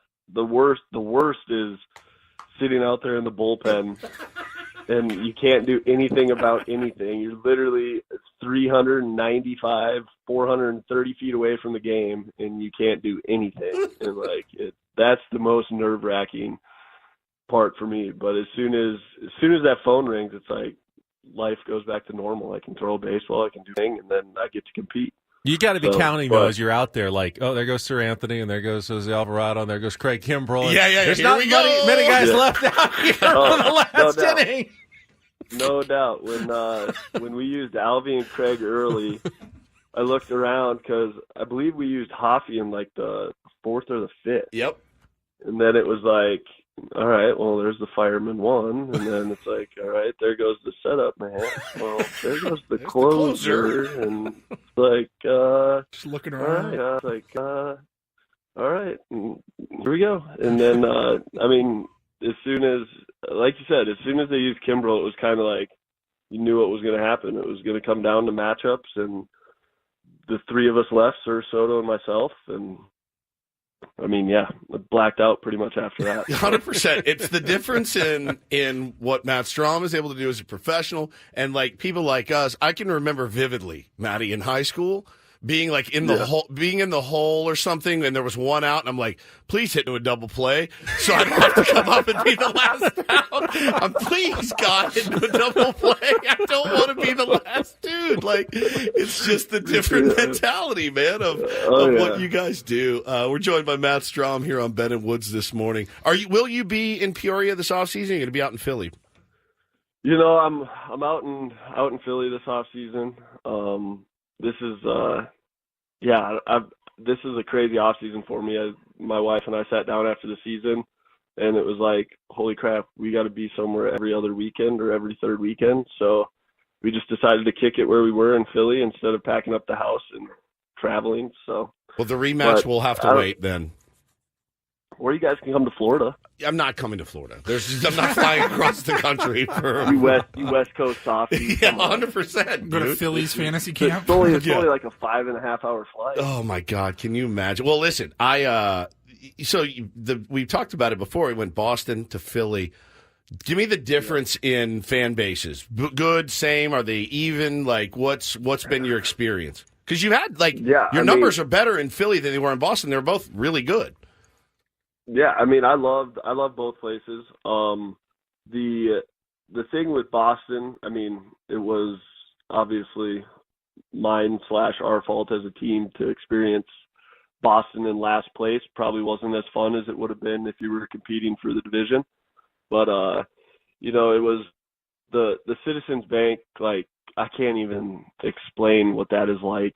I remember walking in on a Wednesday night game, regular season. Trey hit a go-ahead homer in the 8th. We were pretty much sold out, and I remember walking in after the game with Hoffy and turning to him and being like, dude, you imagine this place in October? And then, I mean, Red October is something I want to experience for the rest of my life. That was unbelievable. Talking to Matt Strahm here on Ben and Woods, and so we got to ask, you guys looked absolutely unstoppable. The offense was clicking on all cylinders. Are they ever going to lose another game? And then all of a sudden, middle of the NLCS, bats kind of went cold. The Diamondbacks got hot. What happened there? How difficult was that? I mean, how do you recover, or have you recovered, after that kind of almost shocking to all of us exit there in the NLCS? Yeah, no, it was an unfortunate end. We were playing great ball, and I mean, like you said, it kind of just stopped almost like a light switch for us. And I mean, tip your cap to the Diamondbacks. They were playing great baseball. They played clean baseball throughout the entire series. Even the games we beat them, like, they still played clean, still battled, and that's what playoff baseball is. It's about who gets hot at the right time and stays hot. And our flame wasn't big enough, I guess, but it's going to be a fun team next year again. We return a majority of us, so this team just keeps getting more and more playoff experience, which hopefully that creates a three-headed monster for us next year headed into the playoffs. Yeah, for sure. Talking to Matt Strahm here, Philadelphia Phillies relief pitcher, former Padres relief pitcher as well. And give us a couple, or just one, Bryce Harper story. I remain fascinated by him as a person, as a player. I love his game. I mean, how can you not if you like baseball? My kid, but my 5-year-old just adores him and is trying to mimic the Bryce Harper swing from the right side. It doesn't look as cool from the right side as it does from the left, but he's no right-handed swing looks good. Yeah, Manny's right-handed swing. I would agree with that. Yeah, I would agree with that. Manny's is really beautiful. Yep, I would agree with that. Yeah, but no, I mean the one that's just going to stick out for me forever is, I mean, the Arcia Attaboy Harper. Oh my God! All right. I think, yes. The next day when we came into the clubhouse, nothing was said to Harper. Harper didn't say anything, but you could just see like little murmurs around, like Stubby, Stott, and Boehm sitting in the corner, and like Stubby showing Boehm and Stott like the phone, and it's like you just feel this aura of like, okay, there's one of two things happening tonight. Harper's either going ungodly and he's going to do what Harper does, or he's going to try so hard he's probably going to strike out 4 times. Yeah. Like it's one of the two. And fortunately for us, it was the better one for us. And it was just, I can't explain it. He walked in, there was just a different look in his eye. Like it was like, holy who pissed him off? Who did that? I love it. Yeah. And we all kind of looked at each other and we're like, yeah, he's going to do something crazy tonight. Could you see the stare down as he rounded second after the home runs from the bullpen? Center field, I felt like I was locked in on it. Like it was, I had a front row view. It felt like when he turned that corner, hitting second base, and just peeked over his shoulder. It was like perfect. You could see it. It was wild. It was so ice cold. The some of the other moments. I mean, it's crazy, man. Because you found myself really liking the brand of baseball that the Philadelphia Phillies played. As much as I'm a Padre fan, I was we were out of it. So you had to. I love Skip Schumacher's a friend of ours. Was rooting hard for the Marlins. I liked their scrappy game and just watching some of the guys on your team. I mean, Trey Turner, what a rough start to his Philly career. And then the moment, the moment of them cheering, and he starts hitting bombs and doing his thing, man. It was pretty special. And, we felt last year, obviously, like one got away from us, right? Like we were like, this team should have made the playoffs, right? And one got away. Do you guys feel that way too? Or do you look at it as more of like, all right, like we keep getting there. We need to find a way to get over the hump. Nah, I mean, speaking for myself, I feel like it probably got away from us. I've played this. This was my 8th season in the big leagues, and that's as far as I've ever gotten. I've been in the playoffs twice, so that should just show how rare it is. So true, yeah. Like to do it, but that's where too. Like it got away from us because of what we felt like we had. But that's baseball. Like, we had an unbelievable season. We got to the NLCS, came up just short. Like, there's something to hang your hat on there, too. But at the same point, it's like we felt like we fell short. Matt, you mentioned sticking around in Philly during the offseason, and that's one of the things that comes with a 2-year deal as opposed to working on the 1-year deal or being an up-and-coming player. What's that like, having the security of knowing, hey, I signed a deal, I know where I'm going to be next year, I'm not trying to win a job necessarily, and, trying to establish yourself now in a community a little bit? Yeah, no, it's awesome to have that, just have those answers to all those questions usually you have in the off season. But, it's been great for my family. My wife and daughter love it out here. It's a good compromise because I'm a North Dakota boy who doesn't mind the cold. Yeah. Philly's not North Dakota cold, but it's also not Arizona warm. So I think we found a good compromise. I get to get some hunting in and do my outdoor activities as well. So it's been good, and I'm enjoying it. What do you hunt in Philadelphia? White-tailed deer. Okay, there you go. Right. White-tailed deer. All right. So Deer my brother and I running are actually, we're actually going to pack the truck up here and drive 17 and a half hours to Kansas to go hunt some deer as well. So we're doing that this Friday. We played golf with you. We know that you're both insane, so that doesn't surprise me in the slightest. That sounds like a pretty fun trip, if I can imagine. Tell your brother we said hello, and we will look forward to the rematch. It'll be the second one this year. We've already done it once. That's amazing. We're going to do it again. I got one more question. Did you treat yourself to anything after signing the 2-year deal with Philly? Any, splurge item? Yes, I did. I actually, a hunting purchase. I built myself a custom hunting rifle. So that's amazing. That was it's actually a funny story. My wife, she brought me home a present, like a congrats signing your deal. And it was, a designer backpack. And it's like, in her defense, I have talked about how nice some of the guys' backpacks are. Yep. But I never want one. Like, I don't want a designer bag. That's just not me. But anyways, so I was making comments about this designer backpack and how cool it was. But again, I didn't want it. And my wife showed up to the house with it. I was like, oh, this is really sick. Thank you. But can I return this and build a rifle? That's amazing.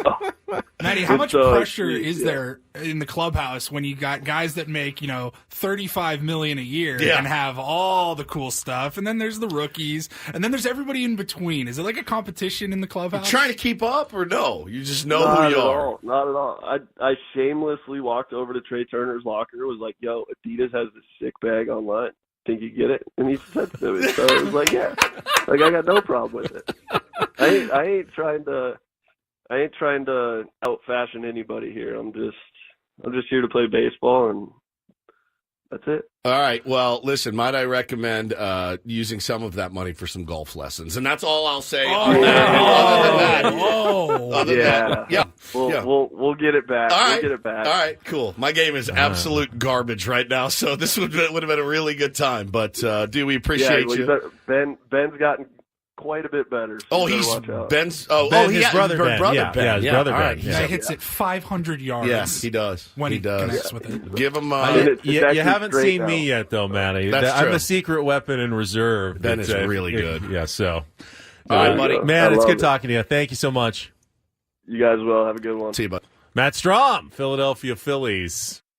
Good stuff earlier today, and best of luck to Matt Strahm, except when, of course, they're facing the Padres. Guy in the chat goes, he just wrote, recycled interview. I said, yes, you're absolutely right. It's 100% recycled. We're in the off season. It was 3 hours ago. Yeah. I mean, we want to make sure everyone gets a chance to hear it. We appreciate tier ones who listen all 4 hours. You are absolutely amazing. Yeah. And if you felt like you wanted to take that interview off the second time, we won't blame you. There's a lot of people who are hopping in their car a little bit later in the day, miss a lot of the good stuff on the show as well. So sometimes we will do that. But if you stay tuned, you'll get a little breaking football news right now from Adam Schefter, who just tweeted, Aaron Rodgers tore his Achilles 79 days ago. Today, Jets head coach Robert Saleh said Rodgers has been cleared for functional football activity. Put him in. Yeah. Because the Jets are going so many places this year, with or without him. We will have coverage of the Aztecs' new coach press conference on our social media channels, video right now at 97.3 The Fan SD if you want to check that out on Twitter and elsewhere. Already posting some videos from the news conference. Coach will, of course, be covering it as well. Coming up next with Braden, that is it for us. Thanks to our executive producer and imaging director, Paul Reindl. For Stephen Woods, I'm Ben Higgins. We'll talk to you tomorrow morning, 6 a.m. right here on San Diego's #1 sports station, 97.3 The Fan.